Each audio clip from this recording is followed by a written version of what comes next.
Good evening, everyone. Welcome to the best damn social club in the universe.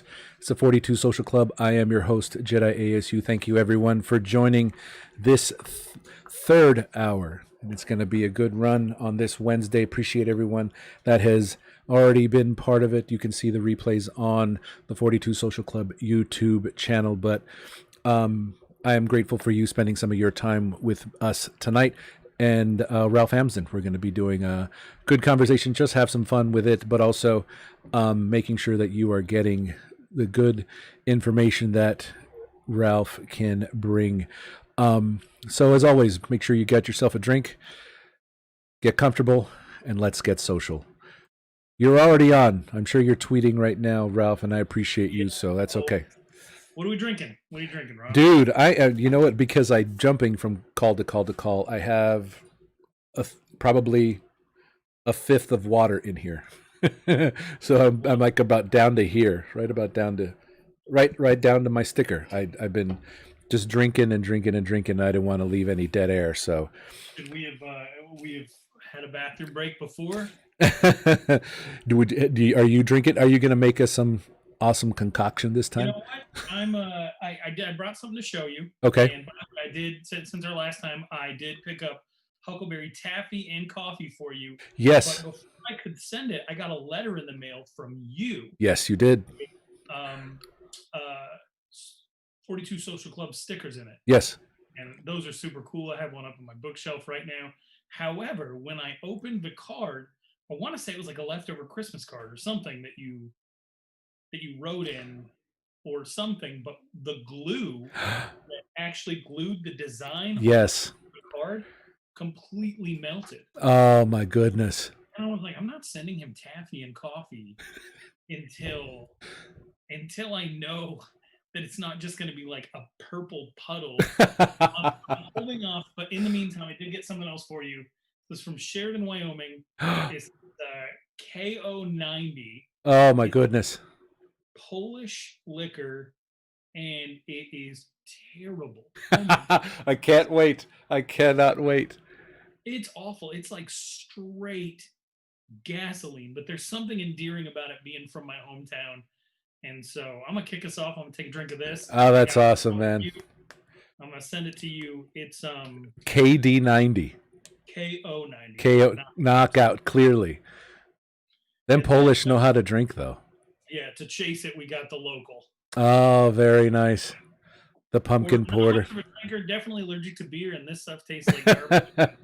with the news the way it is, you kind of gotta. How else would we do it on the 42 Social Club? But anybody Polish? What do you say? Salute? What do you do when you? Yeah, someone in the chat. We got someone out there. Here, what I'm going to do is I'm going to text someone and say, "Please bring me a beer, please." In my hometown, there are a lot of Polish people, and I don't know why. That's interesting. And given how you've been there for a while, you would have figured that there would have been some sort of, history or backstory as to why everyone of that descendancy is there. Into them or anything like that. Just everybody's. This is Koltyska Brewery, which is a super Polish last name, and then everybody else there's last name ends in I.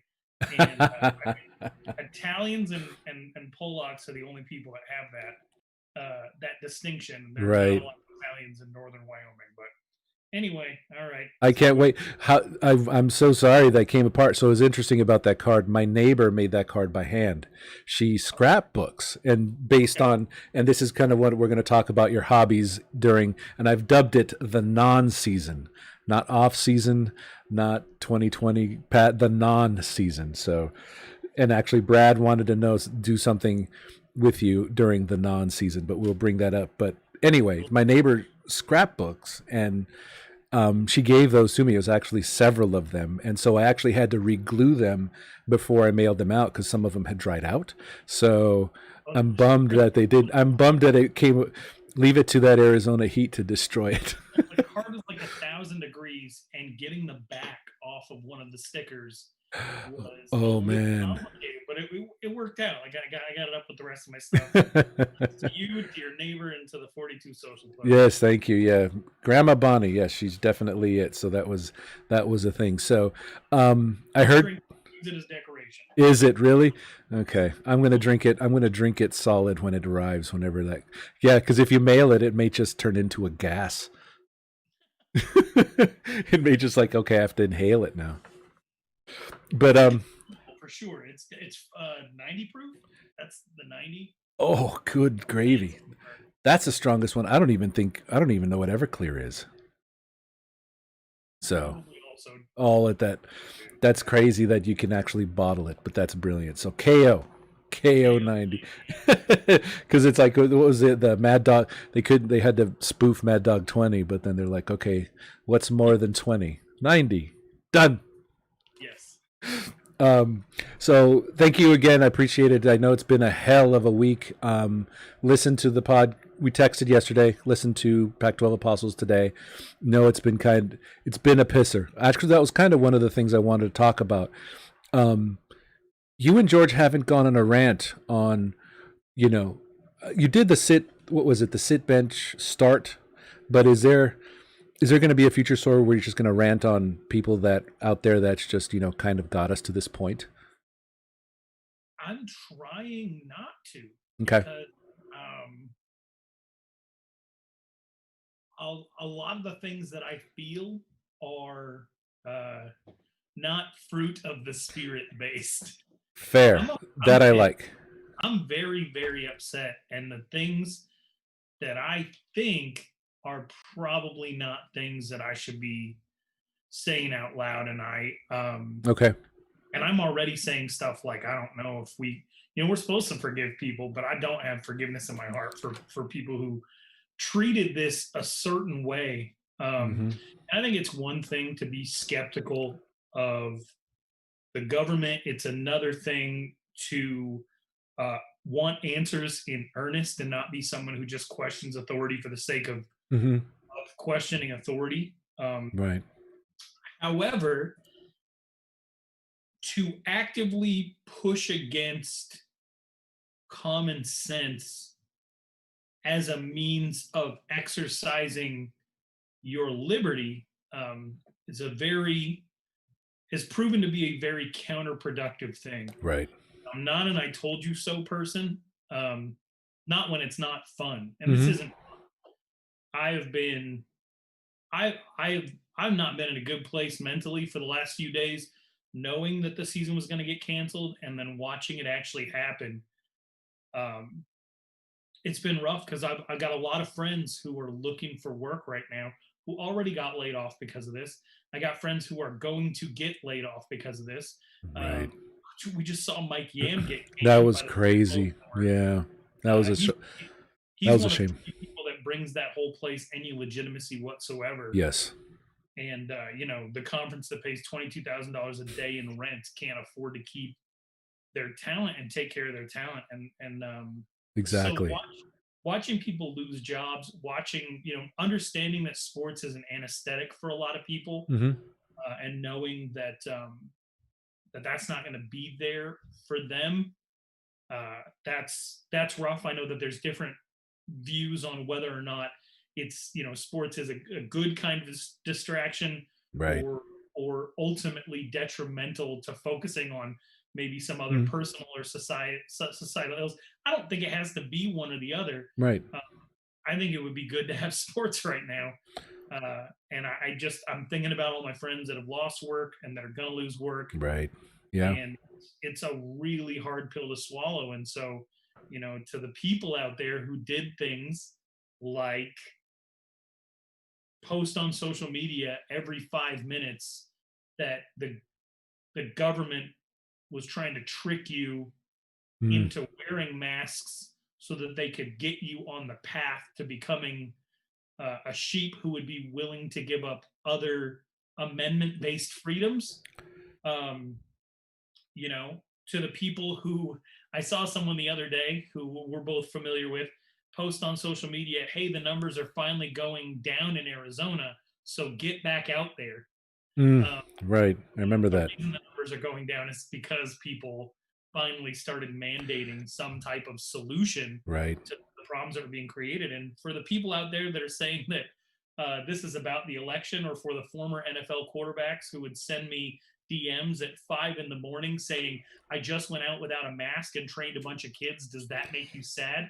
It's one of these for every single one of those people. And I know that, I'm supposed to exercise grace and charity and everything like that, but I don't have that in me Right. right now. If you ask me how I feel right now, yeah, I would fight those people on site. I would You're lose the not fight. alone. And you're not alone. I would lose the Yeah. fight, but I'm fighting. No, I feel you because I think that's what a lot of people have been saying to me. How you feel? It's like I'm angry. I mean, it's like when I went into the told my family, the season's been canceled, even though I had known that I let it go in March, but still it hurts. It was a kick in the pants, and it's just I'm angry. I'm still angry. And to your point, right?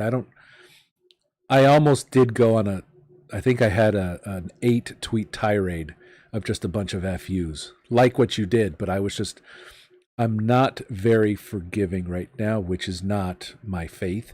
And I, I'm not ashamed of it because then that proves that I'm human, but it's just so infuriating that I don't get those kind of DMs, but it's embarrassing that someone has to actually do that to you to say, look, this is what I'm doing just to prove a point when It's it, there's just there's nothing redemptive in vengeance or anything like that. So right. like eventually it comes back to the point of holding on to any of that anger poisons you, right? Yes.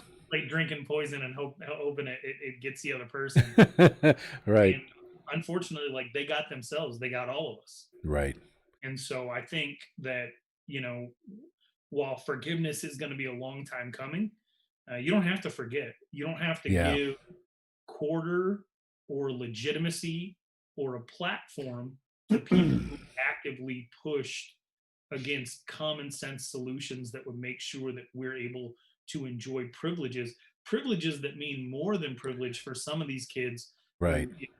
who this is their meal ticket academically and athletically Mm-hmm. and financially, um, and they're losing out on experiences, and that's incredibly frustrating. We don't have to forget those people. No. And I have a platform that I built with a lot of other people, and these people, I'm keeping track of them. They'll never be a part of anything that I do Yeah. ever.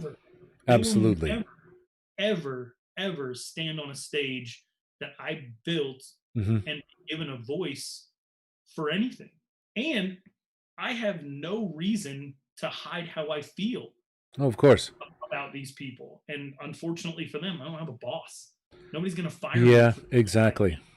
and I think a lot of things about those people right now, but I'm trying as hard as I can not to make it personal and not to make it vindictive and not to make it poisonous. Yeah. But I'm also, I can't, you have to spread that blame around. What is it about us that is so distrustful that we all of a sudden forgot how a goddamn virus works?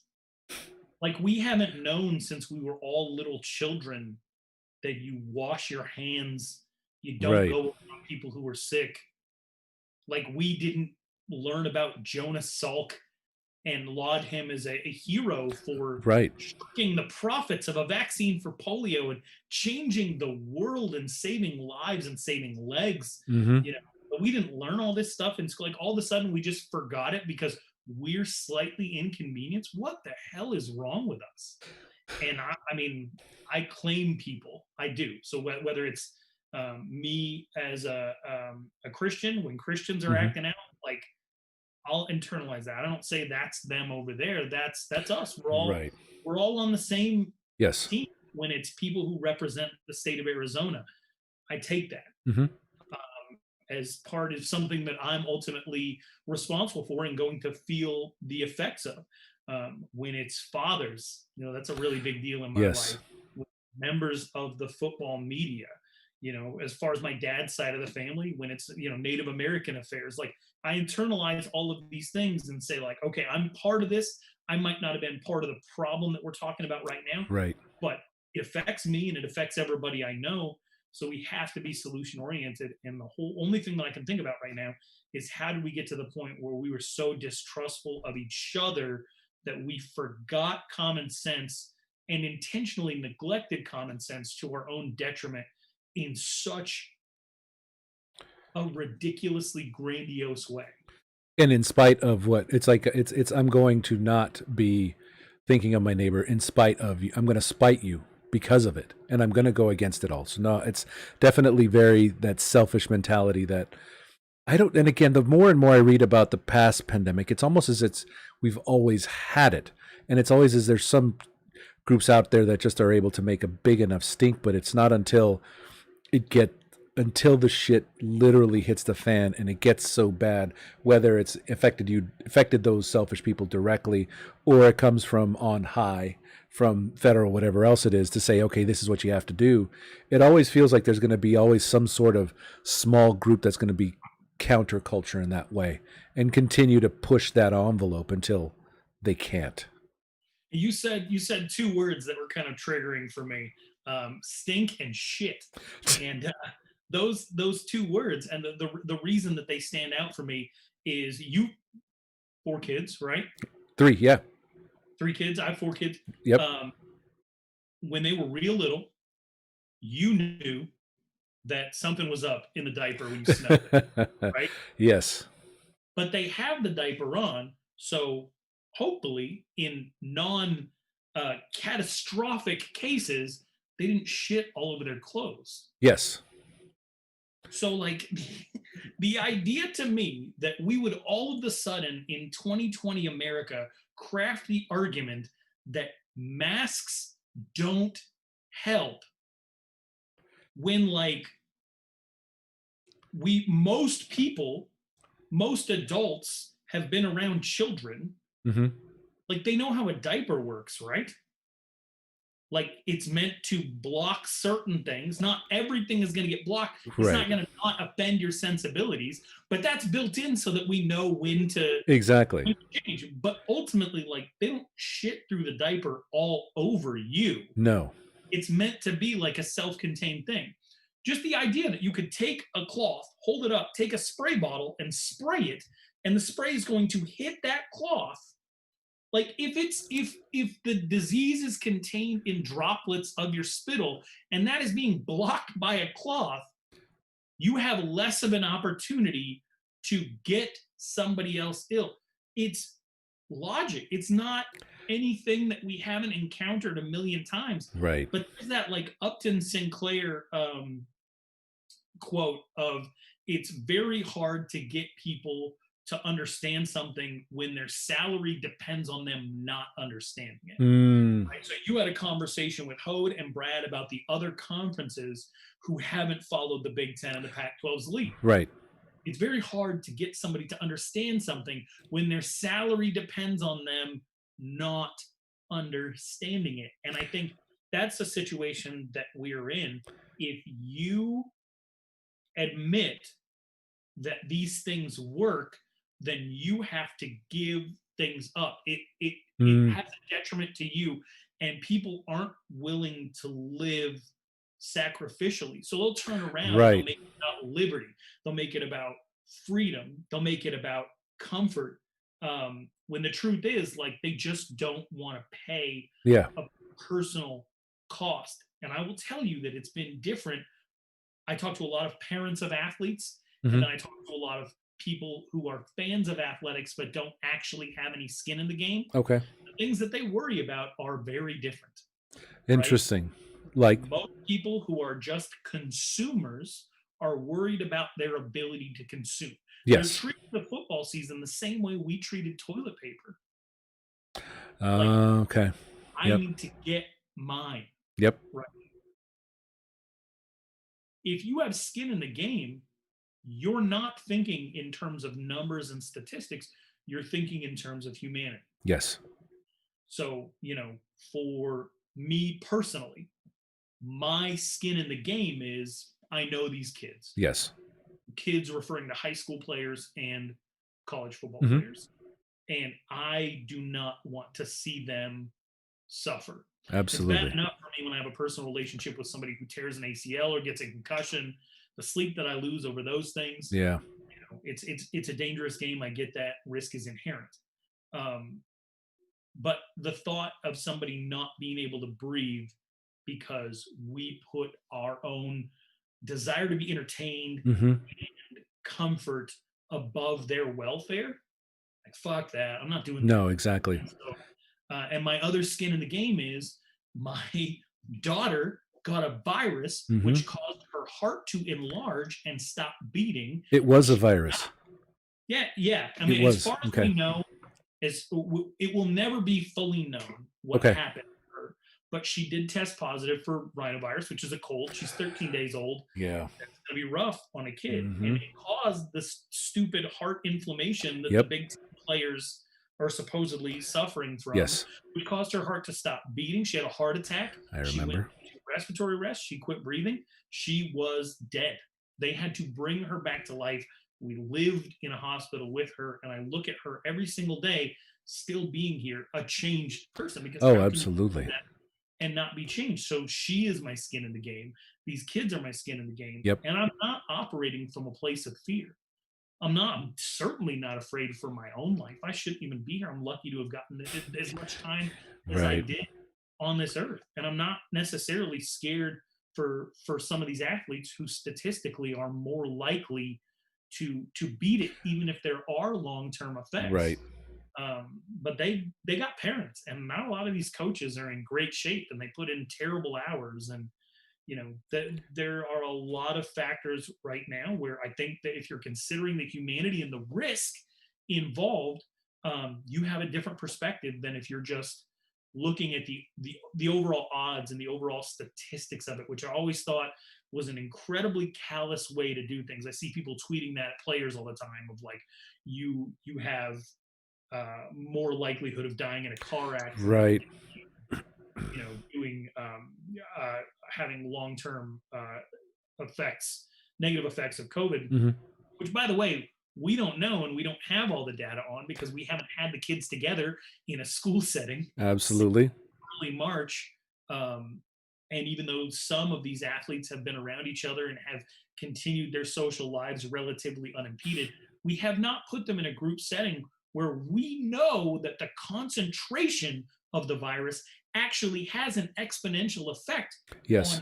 on what it does to your health. And we know that because there are 900 healthcare workers in the United States who have died from the Mm-hmm. disease that they were attempting to treat. 900 healthcare workers. Yep.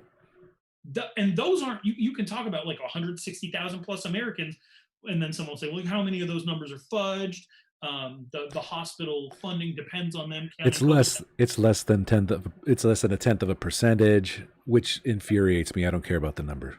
Oh, and first of all, like all my friends that are nurses, including my stepmother, Yes. PTSD across the board. Seriously. Still. I was talking to my mom the other day, and she works in postpartum, but everyone's crossover now because of the way that COVID is affecting everything. They had somebody the other day, and I don't know any names or anything like that, so I don't think I'm violating HIPAA or anything. Apologies if this is anybody and it feels like I'm talking about just it. first name or switch their or pretend name, but anyway. Yeah, I don't know any names or anything like that, but I do know that they had a pregnant patient who was positive for COVID that they were worried was not going to make it, and they Oh, took her out and took the baby via C-section because they were that worried. Yeah, and so like this woman missed the birth of her own kid. Wow. And I think everyone, I haven't heard anything different. Just the Phoenix area? This is a hospital in the Phoenix area. Not the specific city, but in the Phoenix area. Okay. Yep. And I mean, and at that same hospital, they lost a anesthesiologist in their 40s, doctor in their 40s, a nurse in their 20s, all healthy, no comorbidities or anything like that. So to talk to nurses, and I have a lot of friends in the nursing profession, and then and I used to work at University of Phoenix in the College of Nursing with a bunch of nurses. Okay. I still keep in contact with them on Facebook and everything like that. And then to have my stepmom also be working in a hospital, the things I'm hearing from them are horrific, just horrific. And obviously it's going to be the worst of the worst. But Right. then turn around and then see other people call it a hoax, or to see people be like cavalier, um, or trollish about it. Hmm. Which is the other really big one of like, I'm gonna go out and eat at a restaurant that I wouldn't have otherwise ate at, so that I can post it on social media as a giant fu to all of you sheep that are living in Yeah. fear.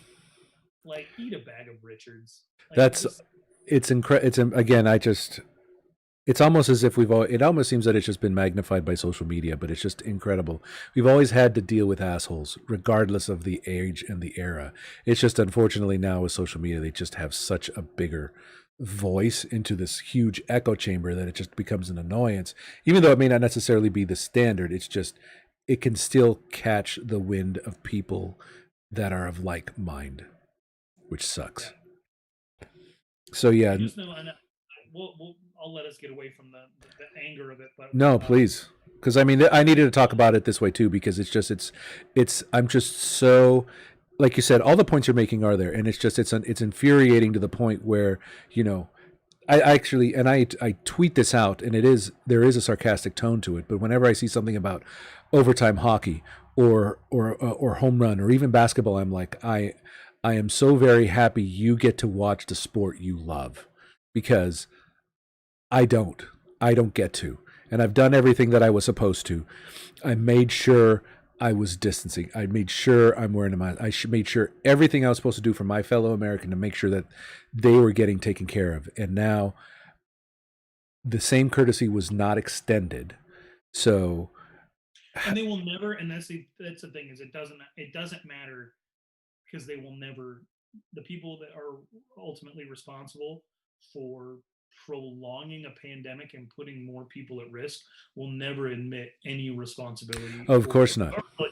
So there's nowhere to go Right. with those feelings.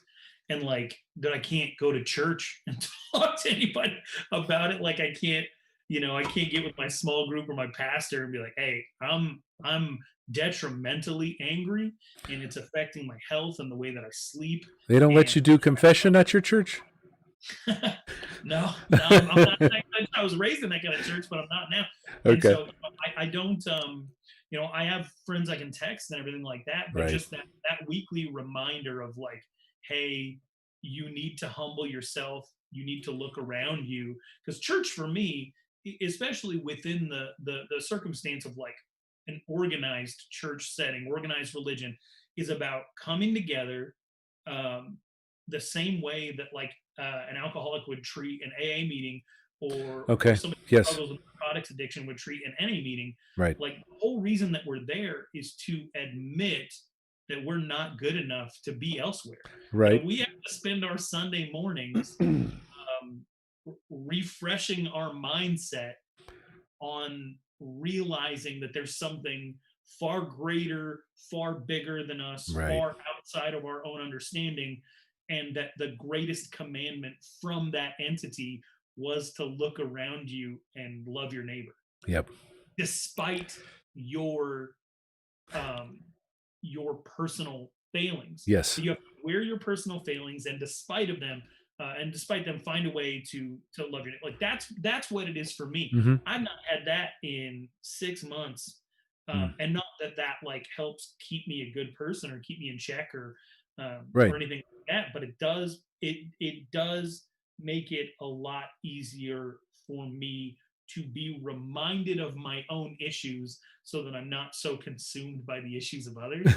Right now, I am overly consumed with the less than communal ideas of some of our brothers and Right. sisters here in the United States. And I will say this: I went to Arizona State University. I am proud of my degree. I will be prouder of my degree when I am no longer in debt. And I know that my position covering kids and recruiting and football and everything like that doesn't necessarily lend itself to me being a fan. Mm-hmm. But Arizona State fans are some of my best friends. I respect the fandom. It's why I retained my Wyoming roots, so that I can still exist with this and within this community, have something to root for outside of it. But I got a good education. at Arizona State. I majored in literature, and the three things at Arizona State that I learned about that changed my life, they're all short stories. One is called Araby. It's by James Joyce, Okay. and it's about just sort of the the anguish of thinking that if you achieve something or attain something, it will bring you wholeness. It's about a kid who Oh, goes interesting. to a bazaar with the intention of winning a trinket to win the affections of a girl. Yep. And when he completes all that, he realizes like it doesn't add anything to his life, and it was all an exercise in vanity. And he is left Mm, like he comes to that realization that like this was not a wholesome thing. It was an exercise in vanity, and he's filled with anguish. And okay. that's something that I used to keep me from being overly focused on any type of success or personal glory, that it's that attaining those things isn't going to bring me what I Right. need. I learned that from that short story, the classes I took at Arizona State, and the two other ones that I think are applicable to this Hmm. situation. One is The Lottery by Shirley Jackson, which they pretty much make everybody read like early in high school. Okay. It's a horror story, and if you're not familiar with it, it's about this town where once a year they have a lottery and Yep. they draw a name, and the whole story is like building up to how important the lottery is to this community. Of course. Everybody's super excited about it, but when they draw that name, the actual thing that they're drawing that name for is because they're going to drag you to the outskirts of town and beat you to death, right? One person a year gets picked in this Wow. lottery, and they get, and I think one of the characters in this story is this woman who's like very excited about the process, but then it's her name that gets drawn, and all of a sudden, guess who's against the lottery? Guess Yeah. who's saying it's unfair? Guess who's saying not Of me? course. Exactly. No, no, no. Right, and that and um what that told me is that like we're all lobbyists for our own self-interest, and unless it really means something to us specifically, it's not often that we're going to fully understand the absurdity of the situation that we're in. And Right. you see story after story, especially on social media, of somebody saying, I never thought it could be me. Oh, absolutely. I thought I could just live my life. I thought that I was healthy. I didn't have these comorbidities. Hmm. I didn't realize it could happen to me. I didn't realize it could happen to my family. I didn't realize it could happen to my grandmother. I didn't realize Right. that my father would die alone, and I would only be able to Skype with him. You Ms. know, Washington posted that. Absolutely. and so I feel like I learned at Arizona State University when I did a study of that story that like you have to consider the effect of something that you do on everybody else, and how ultimately it can relate to you. You have to Yep. put yourself in those shoes. And the other thing, and this one has a daily effect on my life, is it was a short story called "The Ones Who Walk Away from Omelas" by Ursula Le Guin. Okay. And this whole story is about a utopian society. Right. And it's not like the type of utopia where everyone and everything is good. It's the type of utopia where all of your desires are within your grasp. So it's Hmm. not necessarily like everybody's happy all the time and everybody's wholesome all the time. It's no, like you can drink and get drunk and never have a hangover. Right. You can have you can live in a state of endless hedonism and orgies and never have to worry about unwanted pregnancy or STDs. Like Okay. it's a utopia in that like you can act upon all your desires without consequence. Without consequence. Yep. And in this utopia, uh, everyone who comes of age, so 12, 13 years old, Hmm. they're all led to this basement. And in this basement is a boy chained up in a closet. Could be a boy, could be like a golem type figure, think like that. Interesting. Okay. Disheveled in a diaper, no ability to speak, eats gruel out of a bowl on the floor, lives in its own filth, Mm. and is obviously like regularly beaten. And you have to come face to face with the fact that in order to live in this perfect society, you have to be aware that someone actually paid the price for it. Wow. And in this community of Omelas, which is supposed to be like Salem, Oregon backwards, in this Oh, community, okay. you have to confront the idea that everything that you have is built upon the foundation that someone had to suffer for it. And you're left with two choices: accept it and move into an adulthood in this utopia Hmm. in which your appreciation for all of the goodness that you receive might be two, three, fourfold because you understand that there actually is a price. Right. Or walk away. And the title of the story is The Ones Who Walk Away from Omelis. And it's Oh. who come face to face with the fact that like there cannot be goodness for all if there is um, the suffering of one. Hmm. And so they move on, maybe to a community that has suffering for everybody, Yeah. but they move on because they understand the hypocrisy of the situation.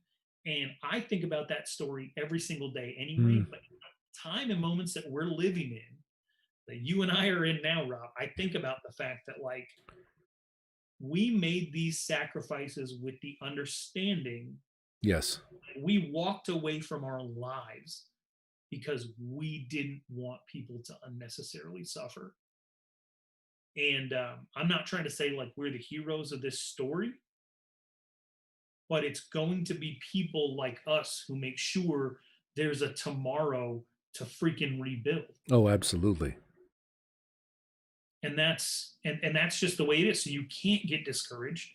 You can't get down on yourself. Every single day you have to, and I'm saying every single day you have to get up and shower and face the day. I showered 10 minutes before this started. I just wanted to get away from all these ill feelings that I have about not having a college football season. Like I got Right. first use socks on, I got first time boxers on. I just got out of the shower. This is as good as I felt all day. Because I think that you do Well, I'm have to honored. some type of you have to project some type of hope and ability to move forward in the face of all these idiots. And I appreciate that you're doing it, and I see you, and Thank you. thankful for you and your efforts, even though they may have been in vain. Um, you walked away, right?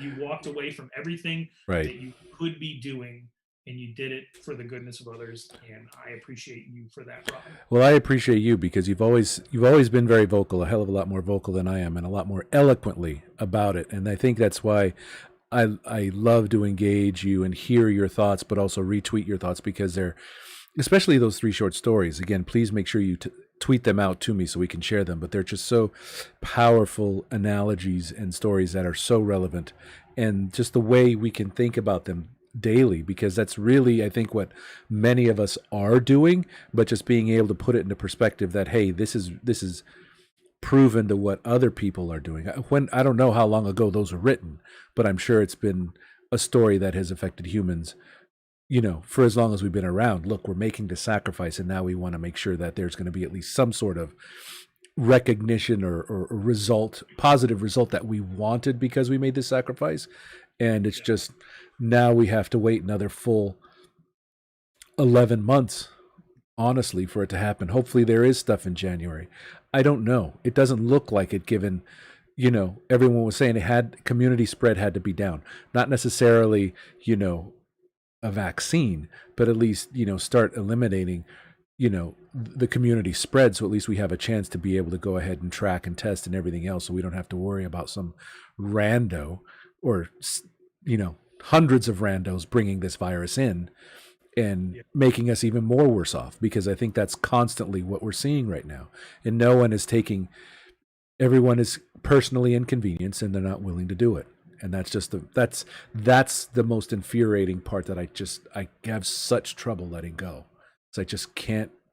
Yeah, and I think that it's not registering with those people that like these sacrifices hurt, because you Mm-hmm. do see things like, and I heard you talk about it with Hode, and I heard you talk about it with Brad. That the blame the media is rooting for the virus. Like, no, obviously not. Exactly. To anybody with half a brain cell like that, that's obviously not the case. Right. But I don't think that people don't do a really good job of wearing other people's burdens, and Mm. so they don't realize like the amount that some of these people are giving up. At Arizona Varsity, I've got several people as part of my crew who Right. are otherwise unemployed. Like Arizona Varsity Hmm. is a co-op that's meant to be a second gig for Right. everyone, to give them ownership over their product and give them the protection of being able to be creative in a safe space without having somebody tell you what you should or Of shouldn't do. course. Right. It's to help people who loved sports writing practice that love and that passion in an area where they might not be getting to in Right. their professional lives. And so that's what it was designed for. It was not designed to be the primary gig for people, Right. um, and that's kind of what it's had to be for a couple of people who have been forced out of the industry by just the nature of the business, and Hmm. then as well the compounding factor of this. And I mean, you're seeing people not be able to do what they trained for, Right.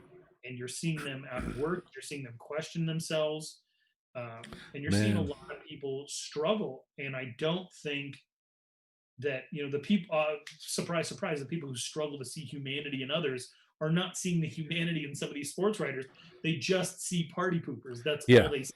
Exactly. You're raining on my parade because my parade is getting to watch sports, and because you're reporting or talking about a particular way, that means that you don't want it, and you're not, Yeah, and you're taking away my joy. So I'm going to be an asshole and take away yours, however I can.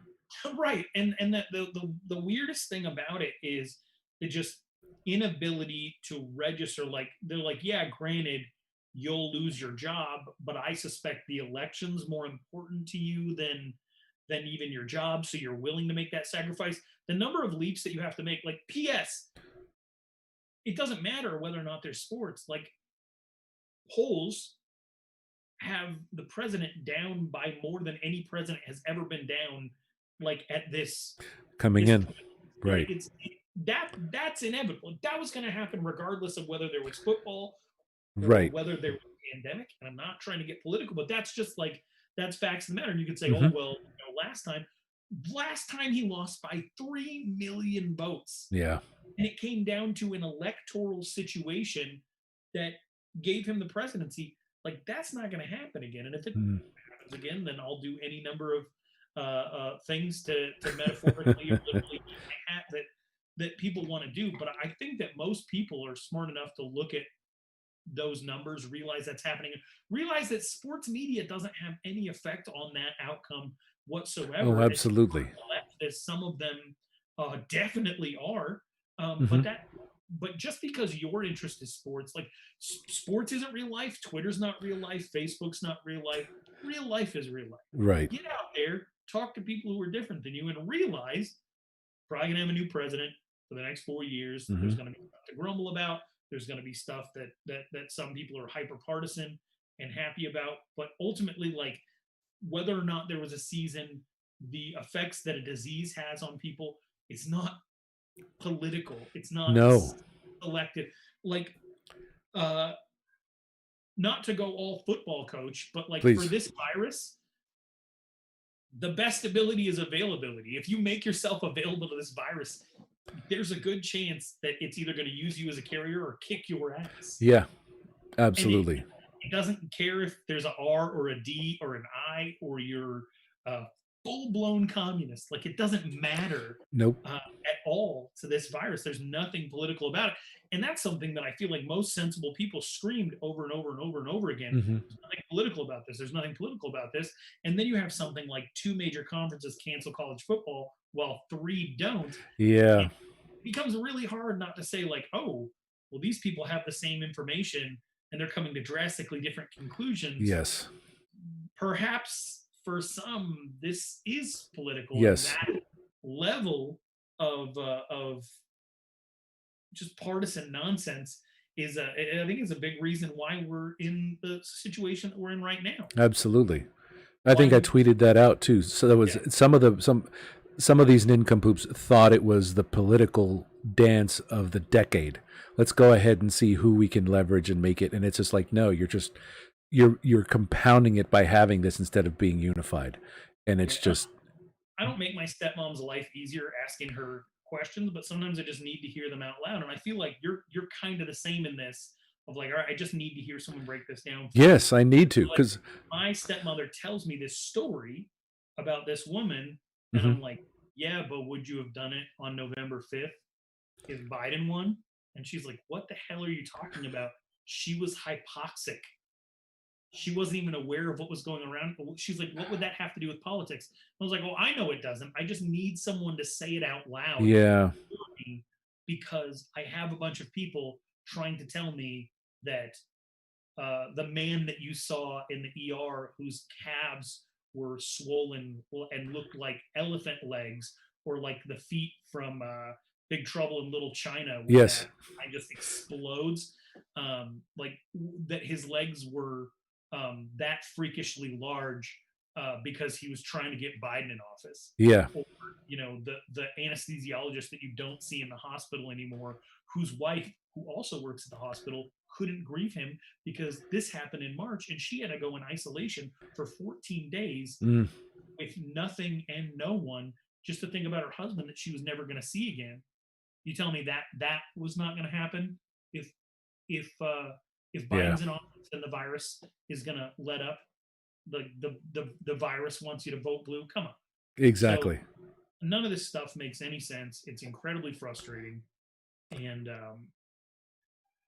there's one solution, and it's take care of each other. And if Yep. we can't do that, then we probably don't deserve all of the things that come with having to take care of each other.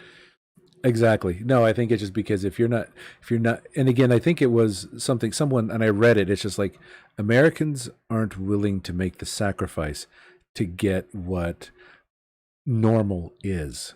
And I think the only reason for that is because I don't think it's been painted, or there hasn't been a picture painted to tell you this is what you need to do in order to get back to normal, right? You have 50 Right. individual states with 50 individual plans, and then within each state, each county is supposed to handle it differently. And now, like you're facing, I mean, my Padawans just went back to school remotely yesterday. Now each district has to go ahead and there's no consistent, this is what you have to do. Everyone has to do it. Shut up and let's move forward. And I think that's what's, if and when we get that directive, I think that's when we're going to get to it. But it seems so impossibly far away. And again, I guess that's probably what it means. It's darkest before the dawn, but it's just, I think, I don't know when that's going to happen and how we're going to get it. I was super excited about like launching this business and putting my absolute all into it. I had homeschooled my two older kids. They were Yep. getting ready to go back to school. And so like I was gonna have days to myself for the first time for the first time. It would have been the first because I started this in 2012. And so like I still had a kid that was pre kindergarten, I think. And Okay. then I got a job as a teacher at the same time that I launched my own website. Okay. So I taught for 3 years, and then I left teaching, and my daughter was born, and then she was basically put on house arrest and told not to be around people. Right. So I had her all day, every day for years. And then for the last 18 months, I homeschooled my older two. I've never had an opportunity to put my energy into my craft. Not once, not Okay. ever, where it wasn't happening at 1 or 2 in the morning. And I was really, really looking forward to that. Yeah. And we look at the situation and we're like, do we send our kids back to school? And I thought about my youngest son.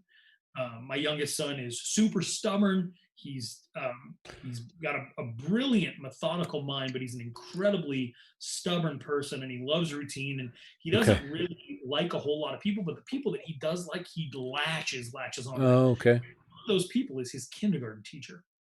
This Oh, kid loves his kindergarten teacher. He's getting ready to head into second grade, okay. and in first grade, the last thing that he would do every day when I would pick him up from school, because he was my only son that was still in a public school, Okay. he would seek her out and he would give her the biggest hug in the world. And she's a little overweight and had some knee troubles and some other chronic illnesses. Hmm. She would miss like 1 day a week, uh, Oh, just dealing with health issues. And so, I thought about her. I thought about kind of the fragile state she was in. And I thought about my son and how detrimental it would be to not be able to see her on a daily basis. And I'm thinking, like, on these moments that he's going to miss, and I'm grieving these moments that Of he's going to course. miss. But I'm also excited that, if there is the opportunity to send him back to school, that he is going to get to see her. And I think that moment every single day when I would pick him up and he would have to seek her out to give her a hug, I picture it in my mind, right? Like, she struggles to get down on one knee to embrace Mm, the kindergartner, take in, this kid who doesn't hug everybody, but when he does, like, really wants you to know that he means it. He burrows himself into her shoulder and she leans into him, and there's genuine love and right. respect there. And you know what this little asshole does? He wipes his nose on her shirt Uh, every day, every day, every single day. He does this when he hugs her, when or he hugs just her. Yeah, he nestles his nose into her shirt, and then as he's getting ready to back out, he does one of those. And uh, I'm thinking to myself, I'm like, my son is gonna kill this lady, right? Like, that's all yeah. I'm like, my son, what would be better for him than anything is to be in school and be around that Hmm. woman and have that routine and have that trust, and somebody he knows is looking out for him, and have someone he Mm, knows that he wants to make proud, so that he can develop and shine, and his best characteristics can be on display. And then for the first time in 8 years, I can get a break and really see where I can take this thing and take care of my right. friends and create some great content for this awesome community of people. um, and it's not going to work. Yeah. It's not going to work. I'm not going to get that. He's not going to get what's best for him. Hmm. We're taking a year off. All four of my kids were all a year Are young you? for the grade anyway, and so we're taking the year off. And there's going to be a lot of sacrifice that comes with that. We're going to be in each other's space. We already have been since March. My wife has 5 jobs, 5. Wow. And not that we need the money or anything, and not that she's a workaholic. That's just the kind of person that she is. Her expertise has been lent to a bunch of different areas, and she's able to manage her time well. Mm, But she has to do that job from here. There's no way that 4 of my kids were going to be able to go to school online for 9 weeks right. while I run my show and she does her 5 gigs, Yeah. all in the same place. It wasn't going to happen. And so, we made the sacrifice of everybody realizing that the next year is going to be um, rough. It's not going to be what we wanted career Hmm. wise. It's not what we wanted financially. It's not going to be what we wanted educationally. It's going to be an absolute crapshoot socially, um, and we're all looking at each other, trying to make sure that we all understand that we know that we all gave something up, Okay. and we give it up for each other.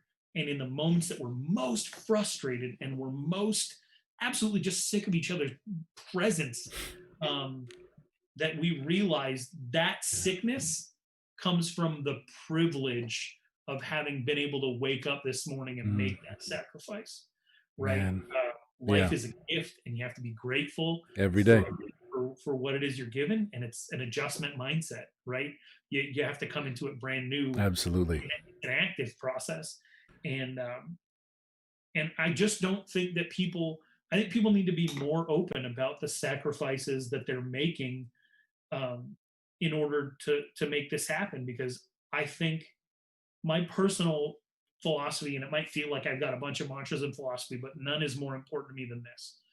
When you have your expectations and your reality, Hmm. and there's a gap in between those two things, the only option is to bridge it. Yes. You either lower your expectations, you heighten your reality, or you bridge that gap with something else. And 9 times out of 10, that something else is going to be resentment, Mm, disappointment, yeah. anger, jealousy, but primarily resentment. And so I think that as a country and as people and as sports fans, we have our reality and our expectations. Yep. And we have to find a way to bridge those, because if not, they will naturally bridge with poisonous things. Hmm. And I think that's we're at the point right now. I expected my friends, not just people I know, not just people who I share an industry with, not just people who I share a Okay. family. I expected my friends and my family to step the fuck up, and Right. they did not do that. Okay, so my reality my expectations, something's got to change, Yep. right? And the rough part is I can't control what other people do. Oh, absolutely. So I'm either going to have to lower my expectations for them, and I think that in the conciliatory way that you're talking and I'm talking about the fact that there's probably not going to be spring football, we've started to do that. Yeah. We started to lower our expectations to meet with our reality, because if we uphold those expectations and reality doesn't meet it, Yep. that level of disappointment, the things that are come out of that, like lifelong relationships are going to be broken for good. Yes. The United Absolutely. States is not going to be it's That's already kind it is, and that's wicked, right? To your point about expectations too. I have a family member. She refuses to wear a mask. She absolutely refuses to wear a mask. So I'm like, and to your point, right, about managing what's the reality or what's expectation. Well, it's like, okay, she's not meeting my expectation. You can't see us. She is Denise and her are extremely close, and they text and talk all the time. But if we're ever back in the state, you can't see us. You can't come. You cannot physically be near us if you're not going to wear a mask. And that's, again, like you said, it's probably going to upset her because she loves seeing us. But it's like I guess that's the only way of being able to manage the expectation versus reality, right? It's like, okay, if you're not going to do it, then I'm not going to allow you to do what you want. So I can't. I'm not going to.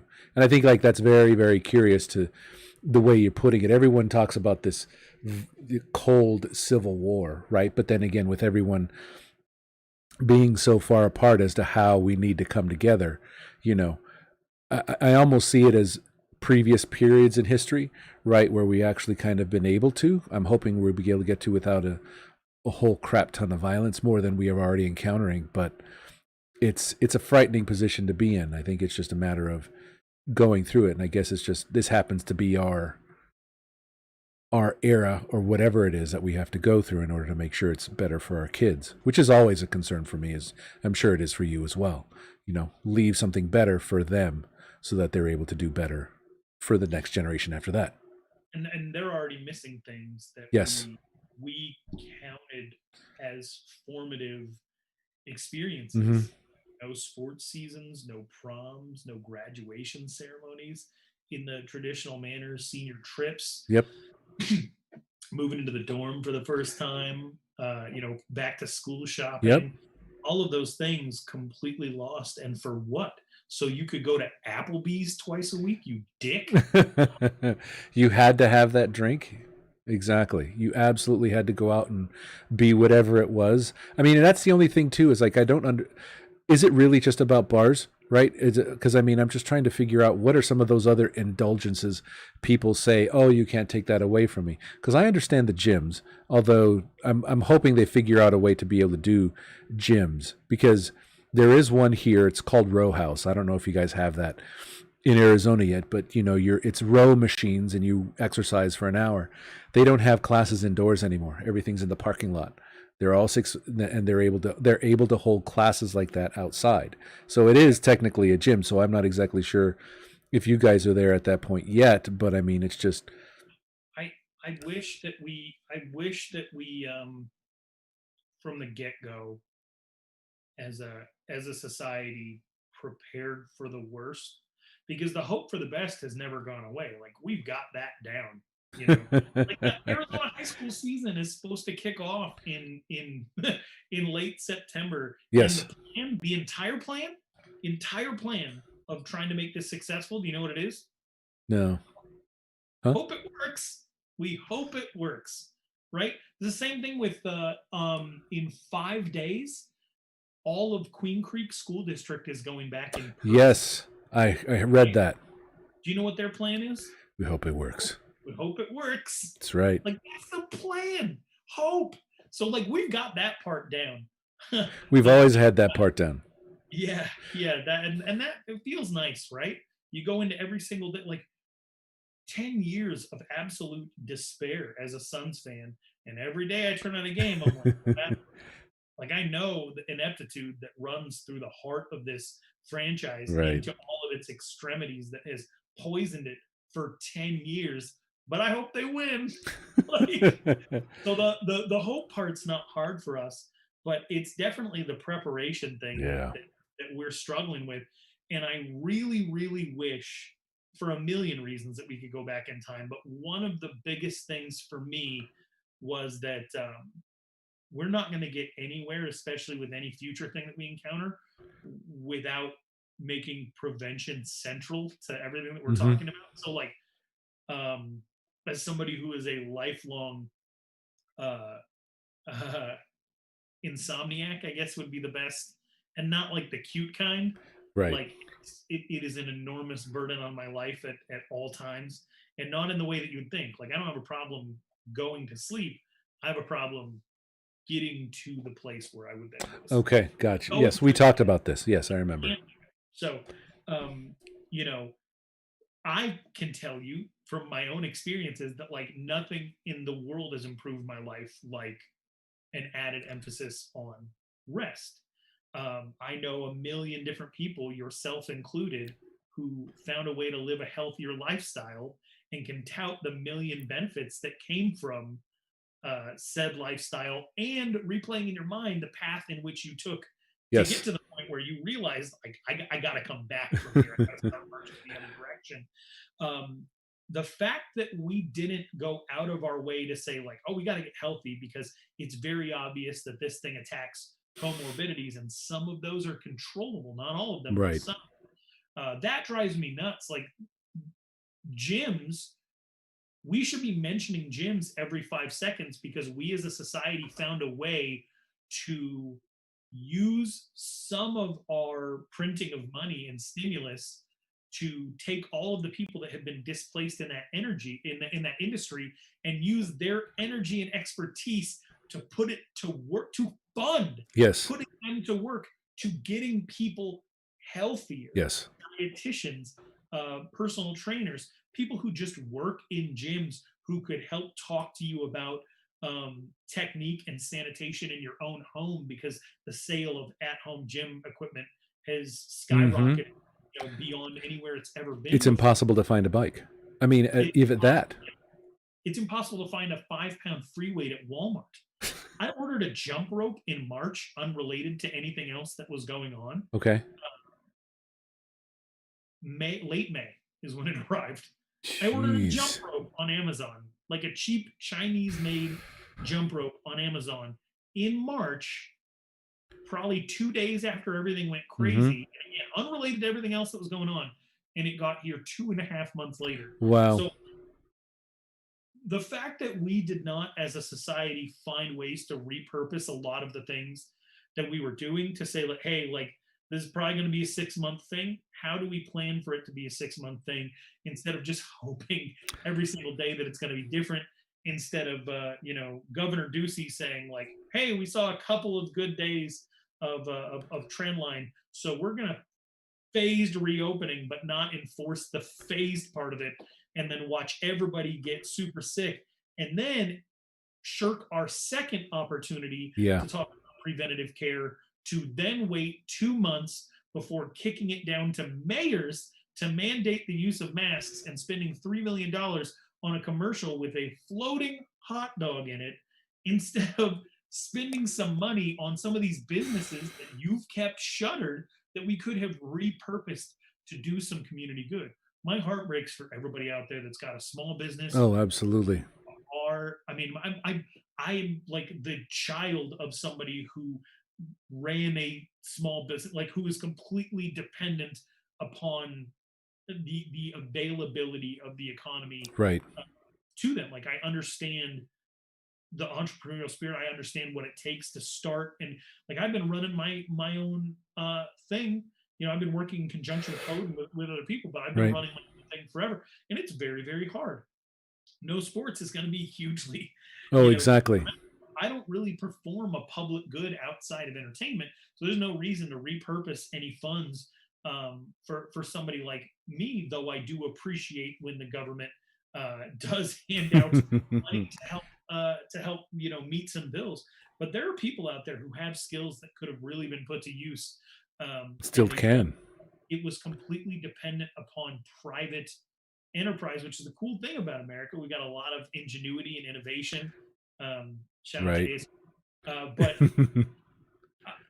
it's got, at some point it's got to come from the government. And so on one hand, I understand all of these people who are eternally frustrated with the way that the government functions, and on the other hand, like, you have to participate to make change. You can't just write off the people in charge as having malice in their heart and conspiracy on their mind, especially if there's not really anything out there to back it up. And because we've had nothing to do but sit around on their thumbs, Mm-hmm. I've got a bunch of friends and family who have fallen prey to some absolutely lunatic conspiracy theories. Mm, And they think that Tom Hanks and Barack Obama are getting together to dine on fresh babies every single day. Like, that's that's the type of thing that crazy. people are buying into. And so when you understand that that's the type of stuff that people are buying into, but you can't get them to believe that a mask blocks spit, Right. when you could spit into a mask in front, hold it in front of their face and spit into it and see how much gets on their face. Mm-hmm. Um, and I mean, you can prove it in front of them, and it still doesn't register, doesn't matter. So it's amazing what some people are able to be convinced of without any evidence, and also refuse to be convinced of despite mountains and mountains and mountains of it. Incredible mental gymnastics that they're able to do and go and leap through. And it's like, oh, this must be true. It's like, how do you even get to that? But it's just, do you think it's, because I haven't seen, again, maybe it's because I'm able to filter it out on Twitter and I have been able to, but I haven't been on Facebook a lot, but it feels like it's rampant over there. Is it, again, is that where you're seeing it all, or is it more of conversation, or is it some QAnon rando that goes ahead and talks to people and then spreads it that way?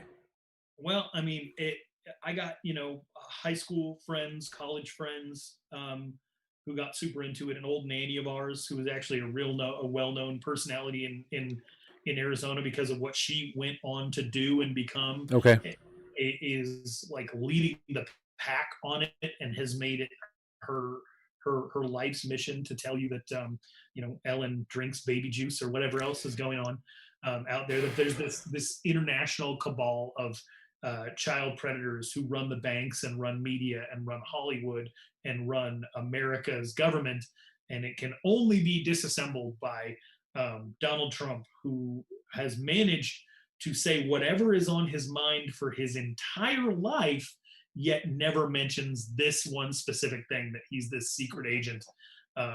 That he only has the self discipline to not mention this one thing, that he's out to save the world from all this nonsense. And it's a lot to digest, um, Mm, because it's absolute lunacy. But if you've had anybody fall prey or fall victim to what essentially is an idle hands thing like this, when exactly. you have things that matter to worry about, the things that don't matter or that are wild and out there, they kind of fall away. Yes. So, I definitely blame the spare time that everybody has and Yep. the lack of discernment.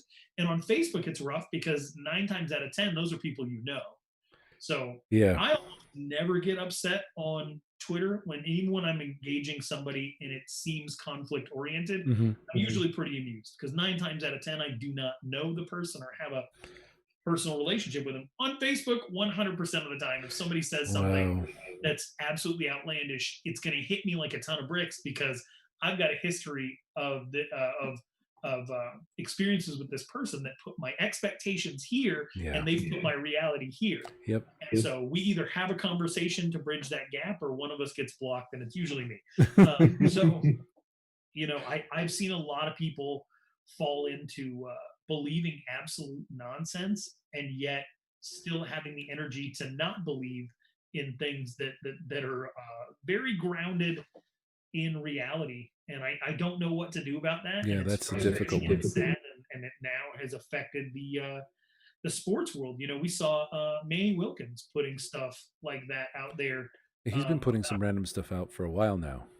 yeah, and he said he's tweeting about Pizzagate and stuff about a month ago, and it's like, somebody in Manny's life is going to have to tell him, like, hey, do you actually believe that all of these celebrities are eating children for to Right.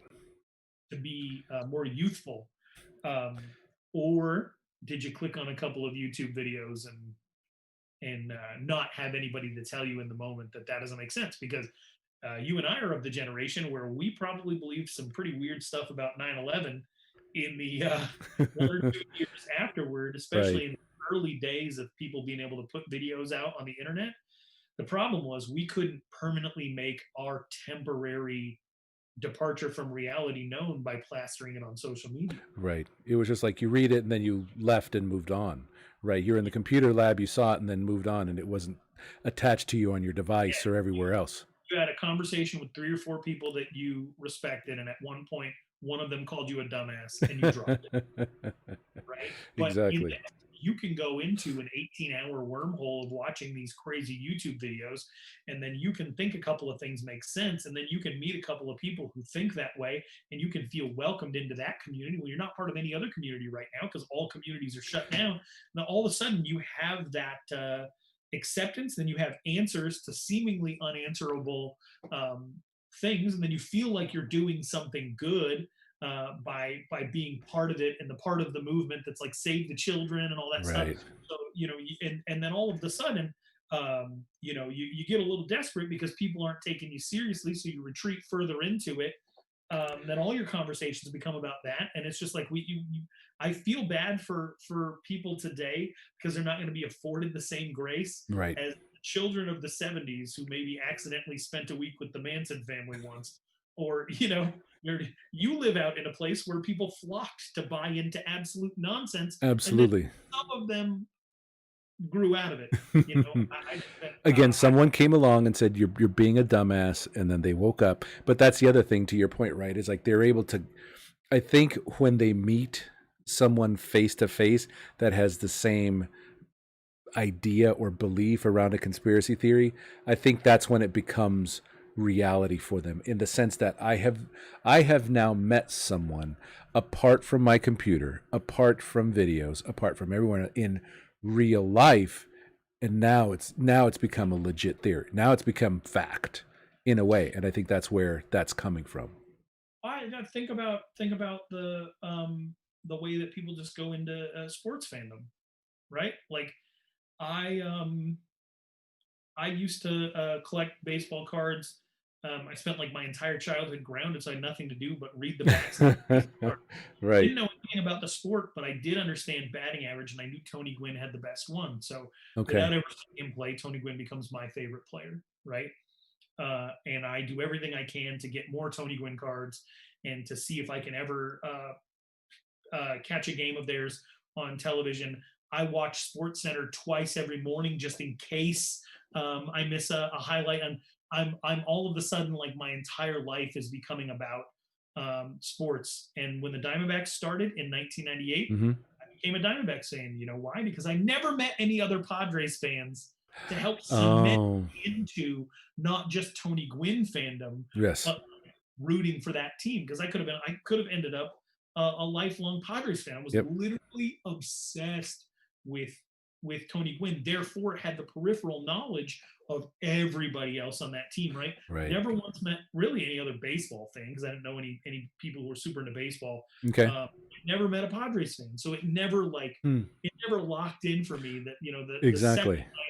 I think I went to some like celebratory thing for the D-backs as a franchise and met a bunch of people who were D-backs fans or who wanted to be D-backs fans, and then all of a sudden you get taken into that fandom. I remember going outside and talking with my friends after the 19-0 ASU game, Yep. which also coincidentally was the best year for Wyoming football. I think they went Oh, 12-2 or something like that and didn't make a bowl because they didn't have a bunch of frivolous bowls back then. I was. Uh, I still have to. By the way, I still have the end of that Iowa. The not the final end, but like the end, up until they switched over to the UW game. I have a portion of that Wyoming Iowa State game, so I'll send it to you. I love it, man. They were good. They were good as hell that year. And then the fact that they didn't get to play in a bowl was a gut punch. But then I got to go. Like I visited Wyoming then and met other. Right. And so I think you're It right. Back solidified it. and you, back in the day, like in the 70s, when a bunch of people joined like tiny little cults or whatever, the fact that you would find anybody else who even thought like you was random. Yes. Like go to spaces where it was more likely, where there were like more young people and More people were sort of aimless or were affected by, the societal questions of the time. Right. And it would be more likely, but it would still be pretty much chance based. Now there's like Facebook groups Hmm. dedicated to a specific subject that then you can find 60,000 people Yeah. who are all doing the same thing. And then all of a sudden you're part of this enormous movement, and it can envelop you and surround you and become completely everything that you're about. And 99% of the time, these things are completely harmless. Sometimes they're very dumb Yes. things. And that's what I've seen a lot of people fall victim to. And it's incredibly concerning because there's a lot of athletes out there. And Hmm. I feel bad because I'm keeping track of them. Like I will never be able to think about Manny Wilkins again without thinking QAnon. Yeah. And I know that's probably not fair to him because he's in his early 20s, which, in the wake of 9/11, when all my friends joined the military and I tried to join the military and ended up in AmeriCorps instead, I remember my favorite band at the time put out an album that had like whispering of a website in between songs. Okay. And I went to the website and it was like a 9/11 truther No. website. And so like my favorite band at the time, I'm like on this website being influenced by this super dumb stuff. And probably for a good 2 or 3 days, if I had had a Twitter, I'd have been like, jet fuel does not melt steel beams, guys. Like that easily could have been Right. me. And then, you know, I could have forever been cemented as, 9/11 truther or whatever. And I feel bad because I'm not getting that same grace to people like Rudy Carpenter who say it's about the election, or people like Manny Wilkins who say like, I told you Pizzagate was real. And I feel bad because Rudy's definitely a grown man and should know better. But Yes. Manny Wilkins, I should probably give a little bit more grace to. But I'm so sick of all the nonsense that it's just become easy for me to completely write these people off as buffoons and insane. And because when you're trying to accomplish a million other things and get society back on track, you don't have time for the bullshit. No, you don't. Absolutely. And that's where I think, like you said, to your point, where you're trying to corral all that. And I think that's my biggest difficulty right now is extending grace. I've been thinking about it a lot and I've been trying to do it. I'm trying to get there, God help me, but it's so difficult because again, I'm still angry because I'm still, like we talked about, I'm still angry. So again, I'm not perfect, but I'm still angry because why do I have to extend grace when grace wasn't extended to me? So, Yeah. And at the same time, like that you've entered the eye for an eye land. yeah. And I think that's the other biggest problem in society right now is, some people call it um, cancel culture. And I don't necessarily think that that's fair, but we're definitely giant tattletales, and Yes. there's virtue signaling in that. Every time I quote tweet somebody that everybody else quote tweeted that day so that I can make fun of them in a different way than everybody else made fun of them. Like I think I did that with Alex Jones today. That's what I'm participating in. Yeah. Some type of, it might just be a laugh for me, but ultimately, what's happening is it's a public flogging, right? Yeah. So, It is. um, It's what is it? The stocks. It's modern day stocks. yeah, yeah, Exactly. And we're throwing tomatoes at them. people think that that's new, but like that, we watch freaking movies of a Knight's Tale or whatever, of someone in a stockade getting pelted with tomatoes, or a gladiator, or whatever else that we've always wanted to show. Like that short story about the lottery. Hmm. Everybody there was happy they were going to get to see somebody beat to death, and the only person that's unhappy about it is the one who had their name drawn. And Exactly. they still participate in it every single year because the person that they take out doesn't stick around to give the testimony of the pain it caused. Exactly. They're not dissenting. So, and it's everyone's like, okay, it's all right. The trouble is gone. And it was in a Bud Light commercial as well. I don't know if you remember where the guy says, it's like, I would like a mead. Is it autumnal?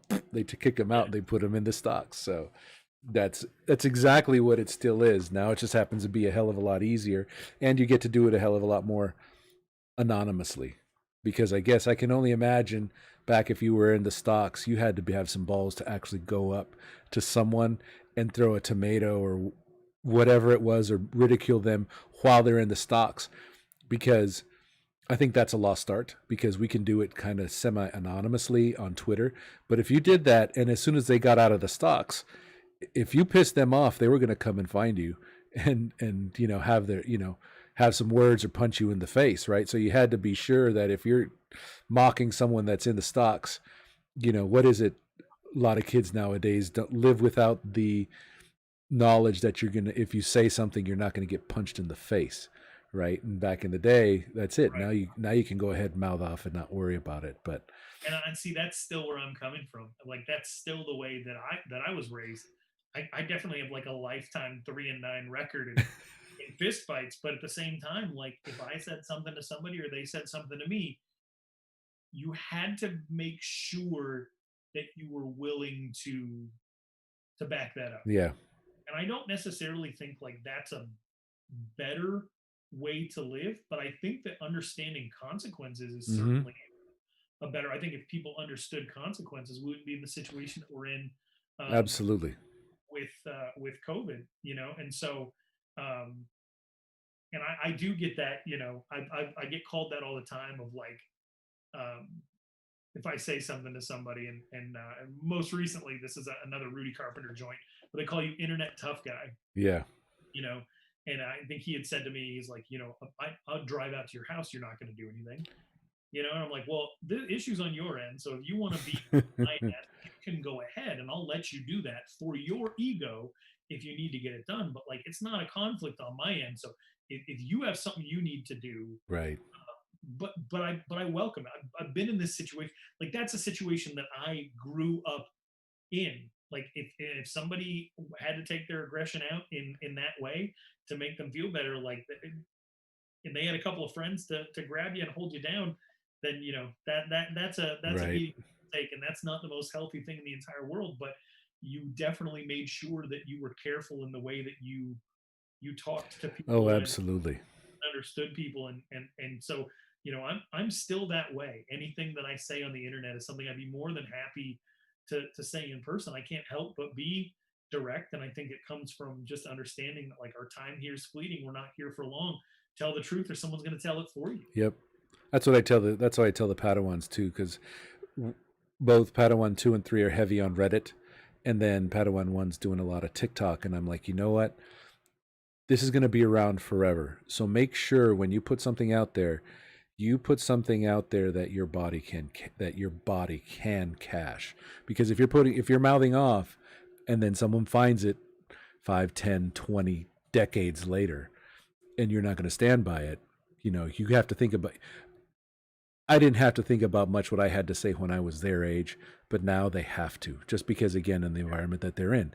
And if you put something out that your body can't cache, someone's going to call you out on it, and you're going to have to defend it, or you're going to have to delete it, and then there's all kinds of nonsense if you don't back it up. So make sure Right. you're putting out something that is right, that's from your core, that's from you, and not because I mean I think that's the other thing too with me is I think that's my whole approach.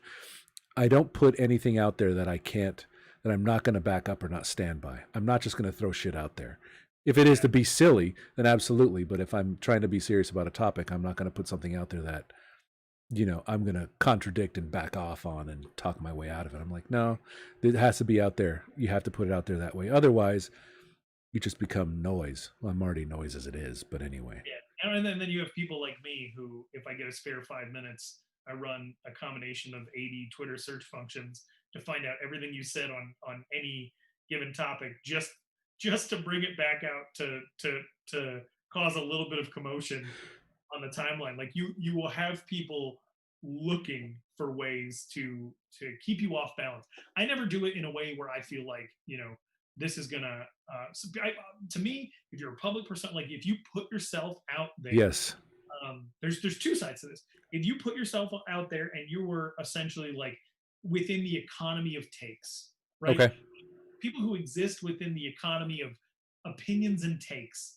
I think that it's only fair if you've authored something to quote it Mm, in testing maybe a future point that you've made. And so I think that level, and also it's hilarious. And so, of course, I'm going to justify that level of accountability because it's how I pass my time. The other end of it is I do not accept accountability for any of my actions, yet I am still going to participate in this economy. And I keep my eye on those people Huh. because the temptation to act in a manner that is harmful when you're under the cover of anonymity is great. And that's why I put myself out there the way that I do, because only one in every 20 tweets actually gets to get fired off. Everything else ends up on my cutting room floor. It can Yeah. either say, oh, this is my name and my face, and this thing that I thought to myself, while funny, is probably not for public consumption, and even if it is, could be taken out of context. Fair. So I run through that every single time. My drafts are a mess. I should clear them out just to never all Right. fire off at once and completely end my life and career. Um, but but the people who participate in that economy of takes under the veil of anonymity and then fall victim to the temptation to act in a manner that's harmful, well, like I got nothing to say, but like I know your name. And I'll that's help you. another, and that's one of the new, that's another one of the idea. I have another idea and we'll talk about this one offline, but you talking about a master class on Ralph receipts and how to find that in Twitter, I think is definitely one thing that I want to make public because I can tell you one thing right now. go. Okay, so the other day, and I don't know who was in conversation with. I think it was who's our guy that runs a comic book store down here. Oh shoot, no, that I don't know. Is he the one that does the sports cards? No. No. It's like Gridiron Comics or something Oh like yeah, that. yeah, absolutely. Yeah. He always seems like a really, really nice guy. So he was. This didn't have anything to do with him. It was just like somebody was talking to both of us, and I replied, which included him in on Mm-hmm. the thing. And this person was a little bit out of pocket and also like a QAnon person. Okay. And so I might even jump the gun on this one, but automatically I was like, "Hey, you're not anonymous, and I can find you." And he was like, "Bullshit." And so I think within 30 seconds, I was like, "You live here. You've got a kid who's this age." Wow. And I didn't. And give me another 3 minutes, and I would have had that person's name, like written down Wow. in my mind. But they deleted their entire account, like right then and there. And the way that I can do some of those things is I just have. Go ahead. I'm sorry. No. Someone was talking to me, so I just It's saying all thank good. you.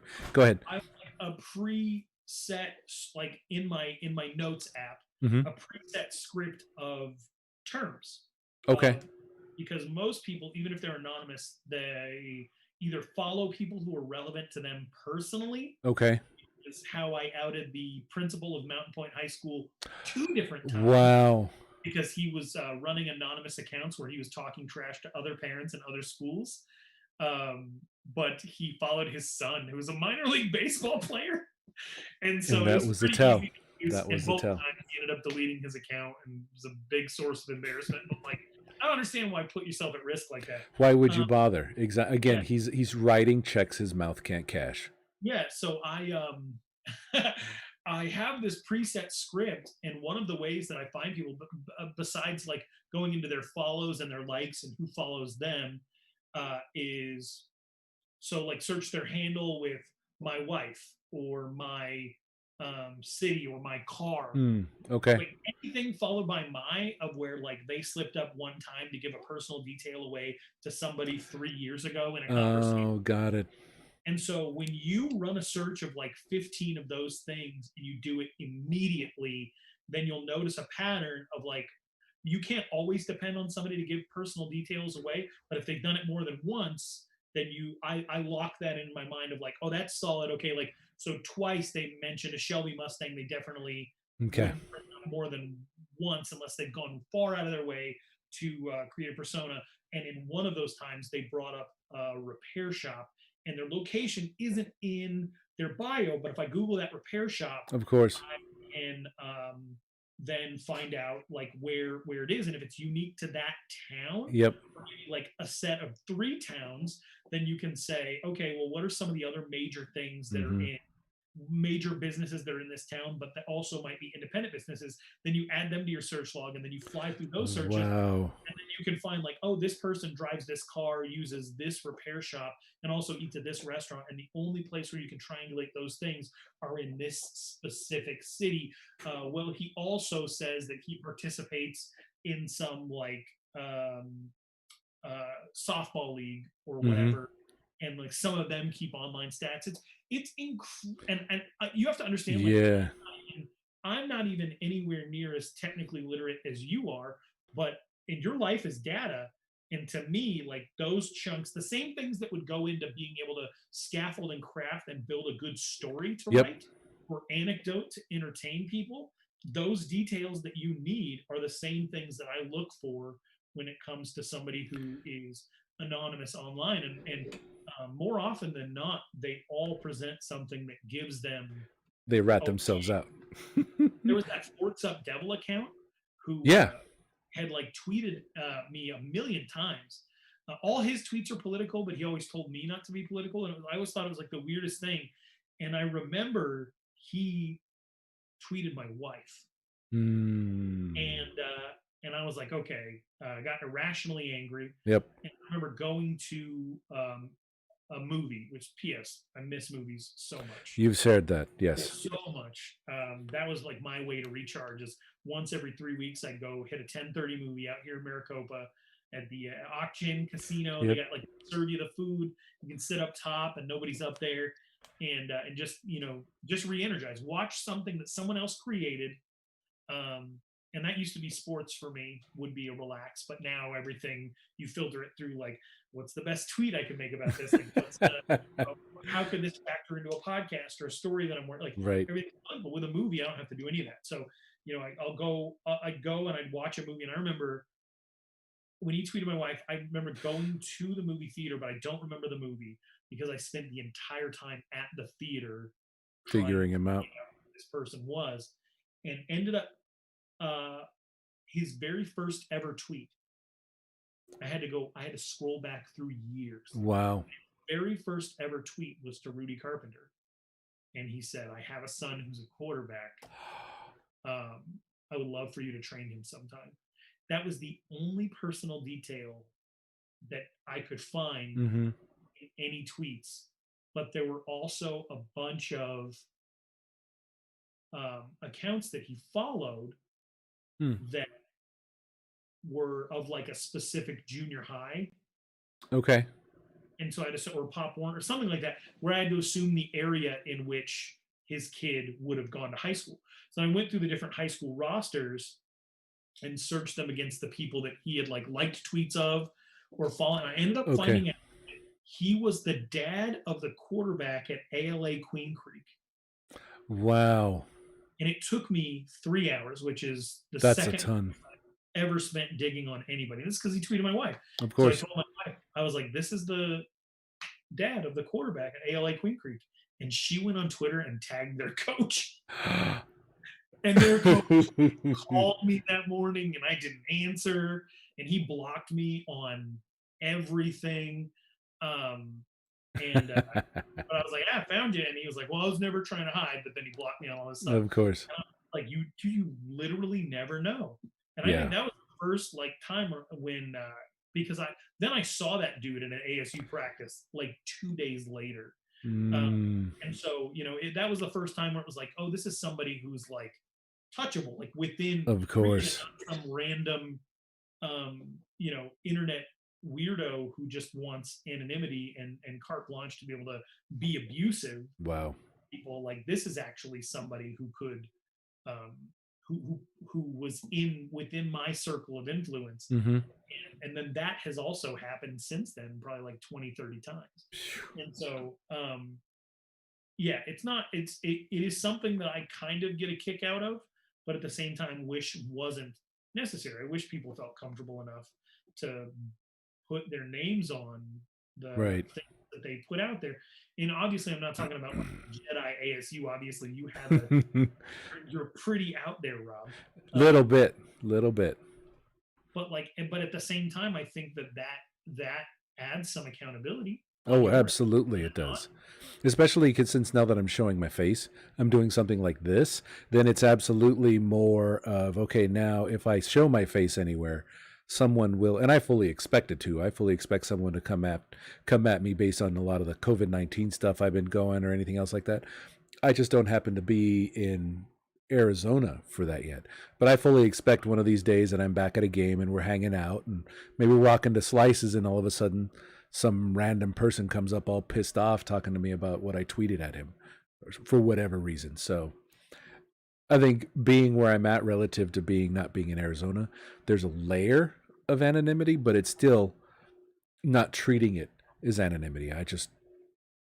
I'm out here, you know who I am, you know where I'm at, you know how to find me. If you got to badmouth me, then go ahead or disagree.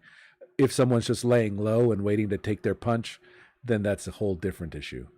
And I fully expect it. I just don't know when. Yeah, I mean, I think, lucky for us, you exist in this space, and Thank you. like you're a good person with a good heart who understands that this is entertainment based, and also is an avenue for which you can reach out to people and impact people and make friends. Like, you and I wouldn't know each other if it wasn't for Arizona State football, Absolutely. and Absolutely. that's huge for me. I consider that an all time privilege. Like, getting to meet you and watch you develop this and talk about your family, and root you on through health journey, and make sure I run back into the gas station outside Glacier National Park so that I can get you some Huckleberry coffee and we've only hung out like 2 or 3 times, but at the same time, like, I consider it an enormous privilege to Absolutely. Same. have messed around in this part of this industry, uh, and then gotten to meet you because of it. Like, that's amazing.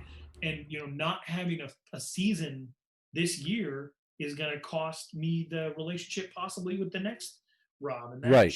Whoever else is out there that wants to share there. Absolutely. Yeah, the non-season's going to impact a lot, but hopefully it just slows people down. Hopefully it doesn't frustrate someone to just not do it. Hopefully they're back. Hopefully the non-season just delays their presence being known. Because I would, like you said, I would hate for it to be the non-season being a permanent. We never find someone else that's great enough to enrich this community we're building.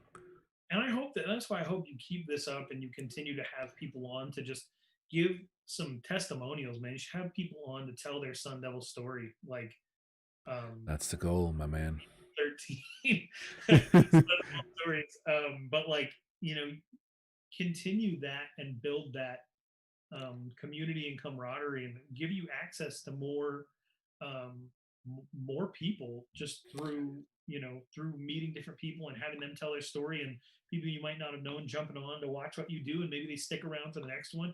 Then maybe Right. you get to know them, because another thing that I think about on the daily, and I love that you got the 42 in your in your name, Right. um, is not so much, Pat Tillman doesn't cross my mind on a daily basis, um, but but something that Jake Plummer said about Pat Tillman Hmm. does. Like, there is something that I think about that Jake Plummer said, and it was on a radio interview, with one of the guys down here. It might have been like Bickley and Murata or something Okay. like that. Um, and he was talking about the fact that, like, everybody has that same opportunity to find somebody as impactful as Pat Tillman in their own life. Right. Just have to be open to it. Like, they Yes. all got lucky enough to be thrown together on on the same team. Hmm.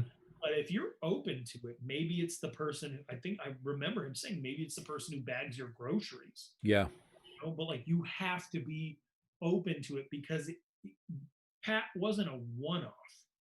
Like, his out, as unique as he was, we have to refuse to believe that that's the case. That there Right. is elements of what made him uniquely special as a human being, even outside of his heroism and his athletic career and all that stuff. Exactly.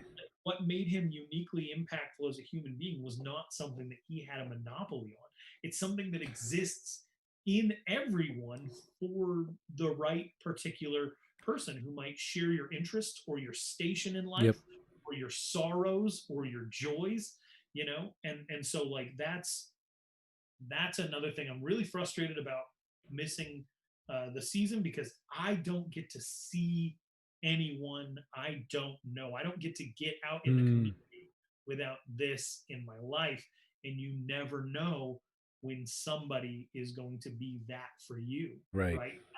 That special, inspirational, um, sacrificial, independent minded person who serves as an inspiration to you. And so, like, they took the pond away with the fish in it, and I'm left here, with a pole. But I think that Yeah. you, with this, I absolutely love what you're doing, and I think this gives you the opportunity to do that, to find Pat in a whole bunch of different people. That's why I think the name of this is brilliant. The fact that you're the one doing it is brilliant. Um, I could not love this more and be more encouraged by this. And Thank you. spending time with you is an awesome use of my time. And I hope more people take you up on it and watch it and just take solace in this community, in this safe space to share their stories and hang out. And that, thank you for that, because that's always been the key is like, there was such a time early on in the pandemic where there was such a disconnect, and I just needed to be able to give build a way to connect with other people because we were so remote. And the virtual Sun Devil Summit did that a little bit, but just having a show where just talking with people that I love and just going and riffing just is all about building a community where people are entertained, they feel closer to us that we're on camera, but everyone else that they're talking to in the chat. But I think it's just, and then sharing their story and their opinions, but also just having a good time with it, I think is definitely why I was so inspired. And the 42, like you said, there is a there's a it could be it's not purely a nod to Pat Tillman, right? It was my favorite jersey number in high school, and I absolutely loved that number, but I never got to wear it, one because I was too tall and too wide. So I was always in the 50s. But also 42 is a nod to Hitchhiker's Guide to the Galaxy, right? It's the answer to Yeah. life, right? So there's a lot of, number, and a lot of great players have worn 42. So it was just very, and I even threw out numbers, and it's just when Padawan 1 said that one, that sounds a lot of fun. That's when we landed on the 42 Social Club. So that's eventually when we get to, I'll have a traveling studio and we'll be talking on sofas and we'll just be drinking and eventually smoking cigars or whatever else it is. But that's the long term goal, right? But right now, if we are, what is it? How do they put it? We're together apart, or however that is, whatever they Yeah. say. So if that's So what do you we got need to to do, quit, or do you have a couple minutes? say it again. Do you got to quit, or do you have a couple of minutes? No, no, no. I got time. All right, let's say some nice stuff about people. 'Cause that's I think people might need to hear some encouraging words. But I'm just curious if, so like, the non-season, right? So we're not going to have the things that we're used to in the Right. fall. Who are some of your favorite people just to see come across the timeline, and why? So there's a couple in there, and he just changed his handle recently. Um, Obviously, Peggy for ASU, love him. I've always loved him, so he's always been fantastic, and his family's been amazing. Um, he, He seems like a really cool guy. I would he love is fantastic. the opportunity. I actually talked to him today. I would love the opportunity to hang out with him, and he just always has something encouraging to say. And Always, always love him, and has an amazing pozole. So if you want to eat pozole, he has an amazing pozole. I don't know Um, that.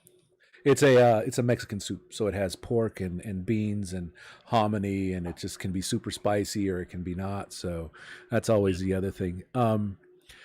Cooperstown Sun Devil. Um, he he's out of New York. He has been on the summit several times, and he challenges me. And sometimes when I put stuff out there, he challenges and he brings stuff up, and we have a very respectful back and forth. We usually have a tendency to agree most times, but Cooperstown Sun Devil has always been someone that I like to engage with. The other one is in there is New York Sun Devil. I believe is it New England Devil. He's I believe he's very conservative as well, but he's able to post things out there and challenges me, and that's kind of really what I want. I'm grateful for those type of people that challenge me, because I want to be able to have that. And maybe it will be a matter of having them on the show to have a contrasting opinion on there, because that's not something I want to shy away from, but it's something that I think should be out there, right? And so yeah, those two have been really, really good to engage with as well. Tuki Devil's been great. Yana has been great. She's out of Houston. Again, we agree more often than not, but she challenges me as well. And I like those that help me, that challenge me, because I'm not always right. I may believe wholeheartedly in what I'm saying, but if you're going to share some information that can help me make my viewpoint more robust, whether it's changing my mind or not, I welcome that. And I love that. And obviously you know, the whole crew out there, you know, Chili I need to get more involved with, because I know he's very active as well. I just haven't been able to start following him more and listen to his podcast. And so, but there's a lot of people out there that I want to be able to engage with more. And now that now I can in the non-season. Yeah, I guess there's some opportunities if you're proactive to get out there and do stuff. I like New England. He's patient with me. He's he never the cool thing about him is he never takes it like personally. Yeah. Like he believes like I can express my idea and you can express your idea and we can even argue about it. Yes. And unfortunately, when I have like 8 of those arguments going on at once, and like 7 of those people might not believe the way that he believes, I think sometimes I'll get frustrated and just expect him to be like to slam the door and walk out. Never does. And, Yeah. and I appreciate that. It's a really, really cool community of people. There's one, Chance Cox's grandfather, who like lives up Okay. in like maybe northern or northeastern Arizona, and he only ever replies when I post a picture of my daughter, but he replies to every picture of my daughter. Oh, that's good. And it's just like it always takes me back to how cool the ASU community was. Yes. When I was going through that, and I had to miss the bowl game in Phoenix, and I think even the ASU football account, because my daughter woke up for a minute during that game. I remember the ASU football account like during the game had something to say about it, and I always ever since then like I've had a huge affinity um, for that community. I think a lot of ASU fans like you know get frustrated with me for not being all in. Yeah.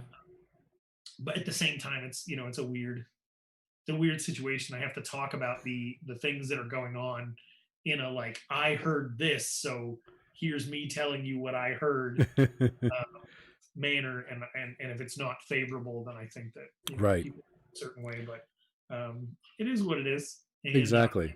I really really enjoy being just active within it, and all the people that I've gotten to meet. So the 2 people that you had on before, Absolutely. you know, I had a interesting sort of like forced marriage with Hode, and it's one of the best things that to ever have happened to me. He's just such a good dude who Yeah. has like so many responsibilities in life that he manages to juggle and Yeah. and I always feel like I'm you know treading water. Yeah, I would be a mess if I had to organize as much as he had to, because I mean, Yeah, that's a lot. he's been so great. And then you know Brad and Paige, getting to meet them, Absolutely. and seeing all he does and the show that he built, and the fact that he ever even had me on as part of it and put up with um, my nonsense and his sense of humor and all that stuff. And he's just got such a cool wife and family and everything. It's a really Which cool, it's a privilege to be part of the Arizona State community. it is. And I think it's definitely something that we're continuing to foster. I think that's why this is so important to me, is that it's building a community that people want to be a part of. But there was one thing that Brad wanted me to ask you about hobbies for the non-season. Okay. Right? Remember, I replied taking up scrapbooking again, right? But he wanted to know when are you when are you two going to do the movie podcast? You can tell him that I have probably the greatest idea of all time, but he's gonna have to text me Well, to find out more about it. I've good, actually workshopped this idea around, floated it to some people, um, interesting. and just the concept alone for it.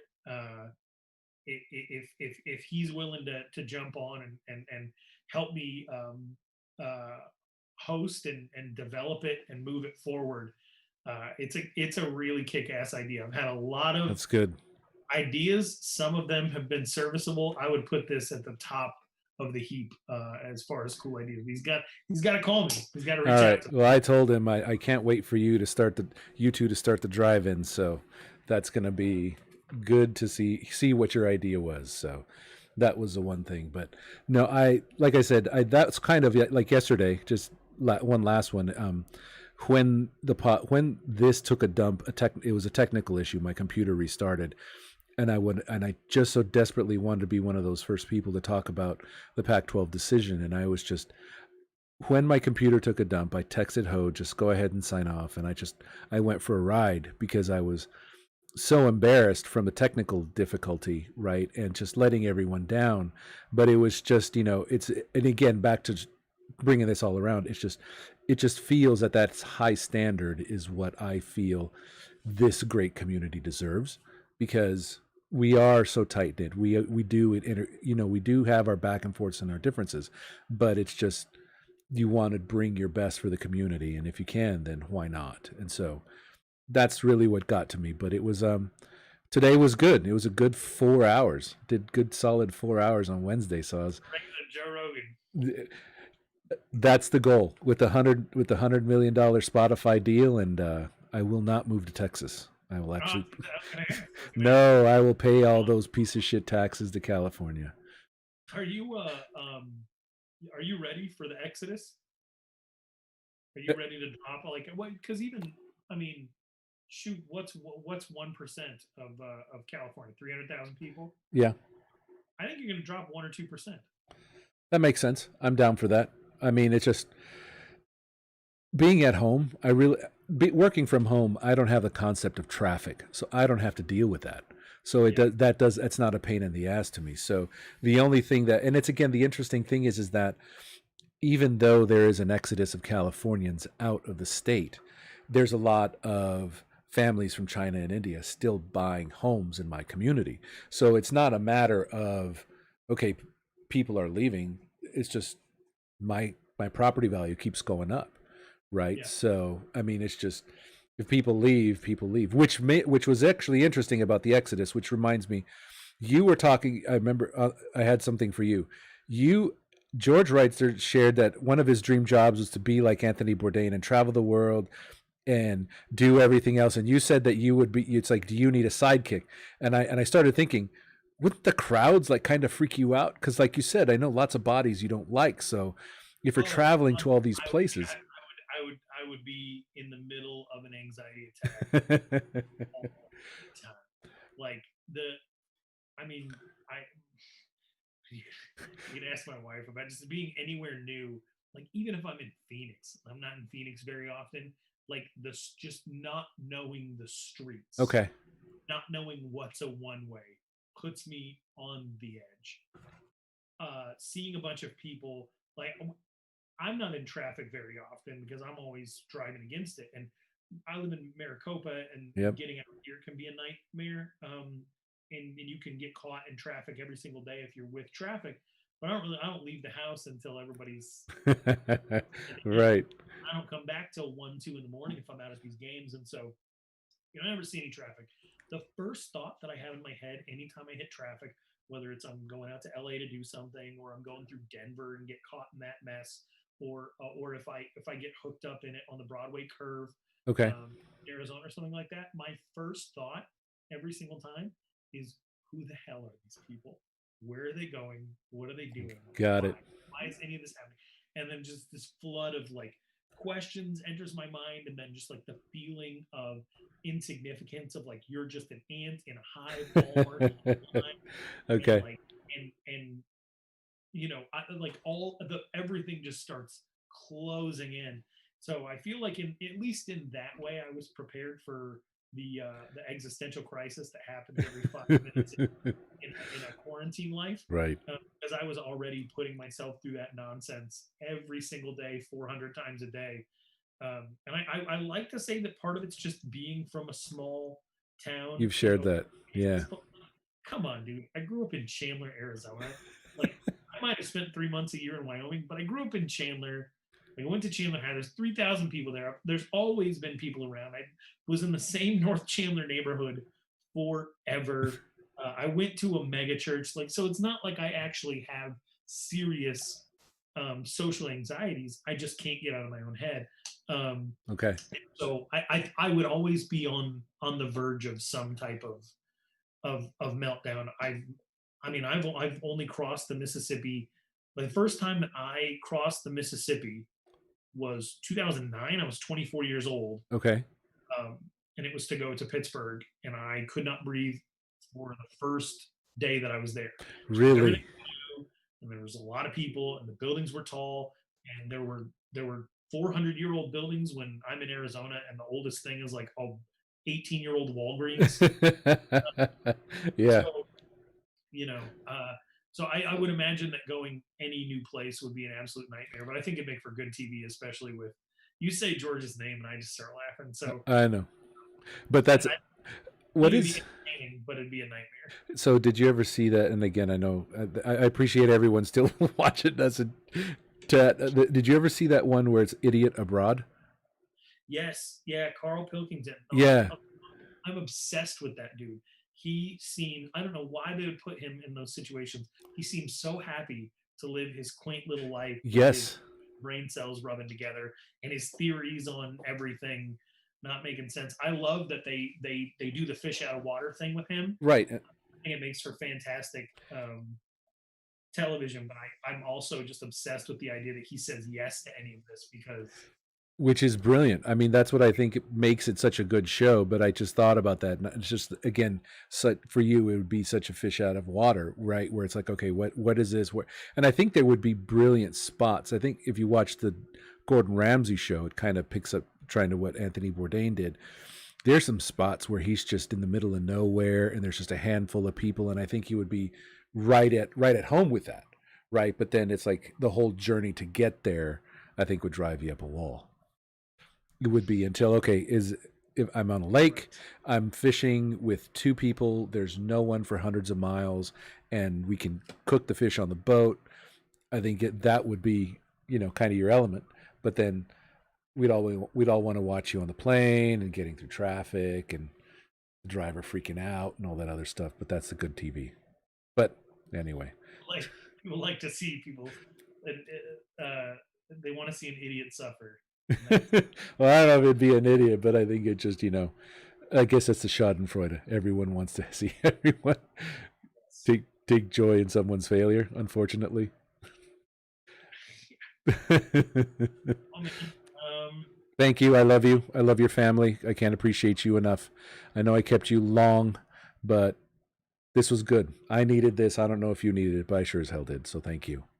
Always, man. I enjoyed it. I watched the other two. I even hooked because like I said, I did shower right before, so I even hooked it up to the boom speaker, Right uh, on. and had that going. I'm a big fan of what you're doing. Thank you. Uh, I love hearing people's stories. So, more of that. Get people on and allow us to get to know each other a little bit, and maybe we'll be such Absolutely. assholes to each other.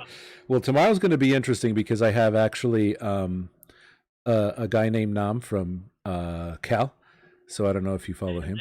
He's a cool guy, man. He's a good Yeah. writer. He wears it on. I like him because he makes me feel better about just wearing it on my sleeve all the time. Yes. Absolutely. He talks about his personal life, as his teacher, his evolving beliefs. He's a cool dude, and I gotta tell you what, man. If not the ASU fan base, it's that Cal fan base that They're good.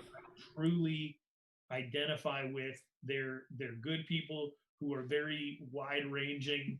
Um, And they folks have like the same pains. They yeah, have the same filler like pains. same pain, same little brother syndrome. Absolutely. And But they got a cool team, easy to root for, and yeah, I've that's there's two schools in the Pac-12 that I have never been to. I've never been to Berkeley, Okay.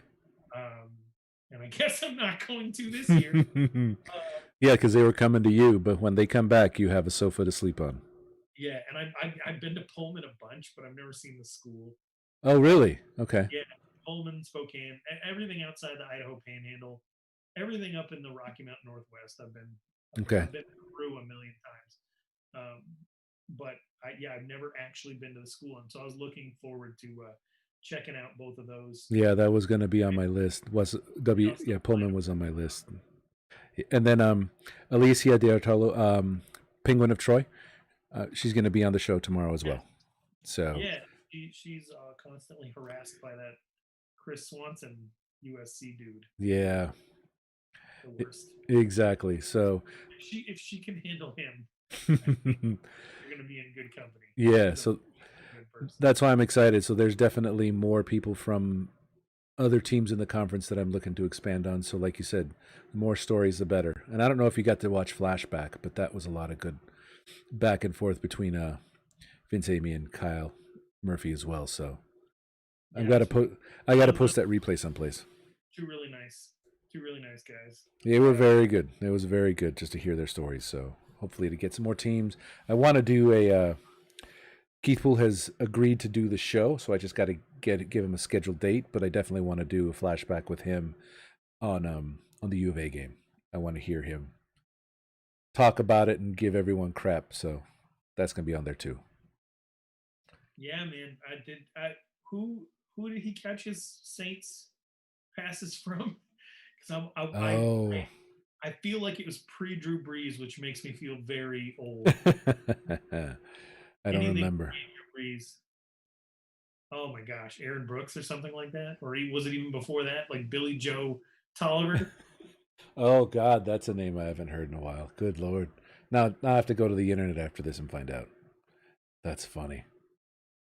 Yeah. See Billy now, Joe Tolliver. Where the hell did he go to school? oh, he's got to be like a S. That's a SEC name. Yeah, I was Billy gonna say. Joe. There's no way that was like a Rutgers or anything. That's one of them. That's one of them Florida schools. Right, exactly. Oh man. That's good. Well, thank you, my man. Like I said, I love you and I love your family, and I can't thank you enough for this. And everyone else that was able to stick with us the entire time, appreciate you as well. We're going to have a couple more shows tomorrow. Again, talking with Nem and Alicia, and then Fridays with Kyle Dodd. So even more good stories. So we get to hear some stuff from him on Friday. Right on. I gotta get a truce going with him. Oh, Me and what? him, Oh, me and him really? followed each other like 2 years ago. He's a good dude. He's I a like wonderful dude. Yeah, he so I got can't wait. gets emotional about the Devils and you know what it was? It was the goddamn good night tweet. Which one? Remember that one Is this when after a game? ASU lost before the 2018-2019. So like they had a chance to go to the NCAA tournament, and they ended up making the play-in game. But when Right. they lost their last game, I tweeted "good night" and spelled night NITE. Oh, yes, I remember that one. Oh, God. But And that was the one. I literally went to bed. So like I tweeted good night and then I went to I sleep.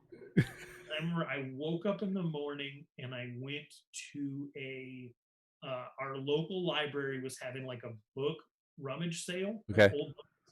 So I'm down there rifling through a bunch of old books, and I realized like, oh, I haven't even turned my phone on today because I'm having such a pleasant morning out of the public library. I turned my phone on. I had about 300 notifications, and 50 of them were angry as hell.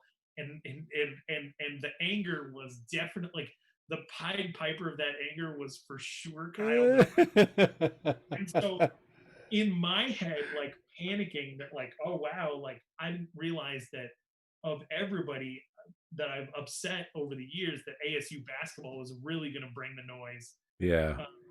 more than anybody ever had before. And so in my head, I was like, okay, well, this is definitely Kyle Dodd, like that is the ringleader of this because he's like at the games announcing the game. So in my head, I'm like, okay, if I can convince Kyle Dodd that I'm not a piece of shit, and just a bad show, then like all will be well. And instead, that ended up in an argument, and I'm lost, I think, 200 followers in one day, which even having 200 followers is hilarious. Having any followers is the funniest thing in the world to me because I wouldn't. I'm not. So, but I remember I lost like 200 followers in one day, which I got kind of a kick out of because I was just watching it. I was like, man, I'm really angry at these people.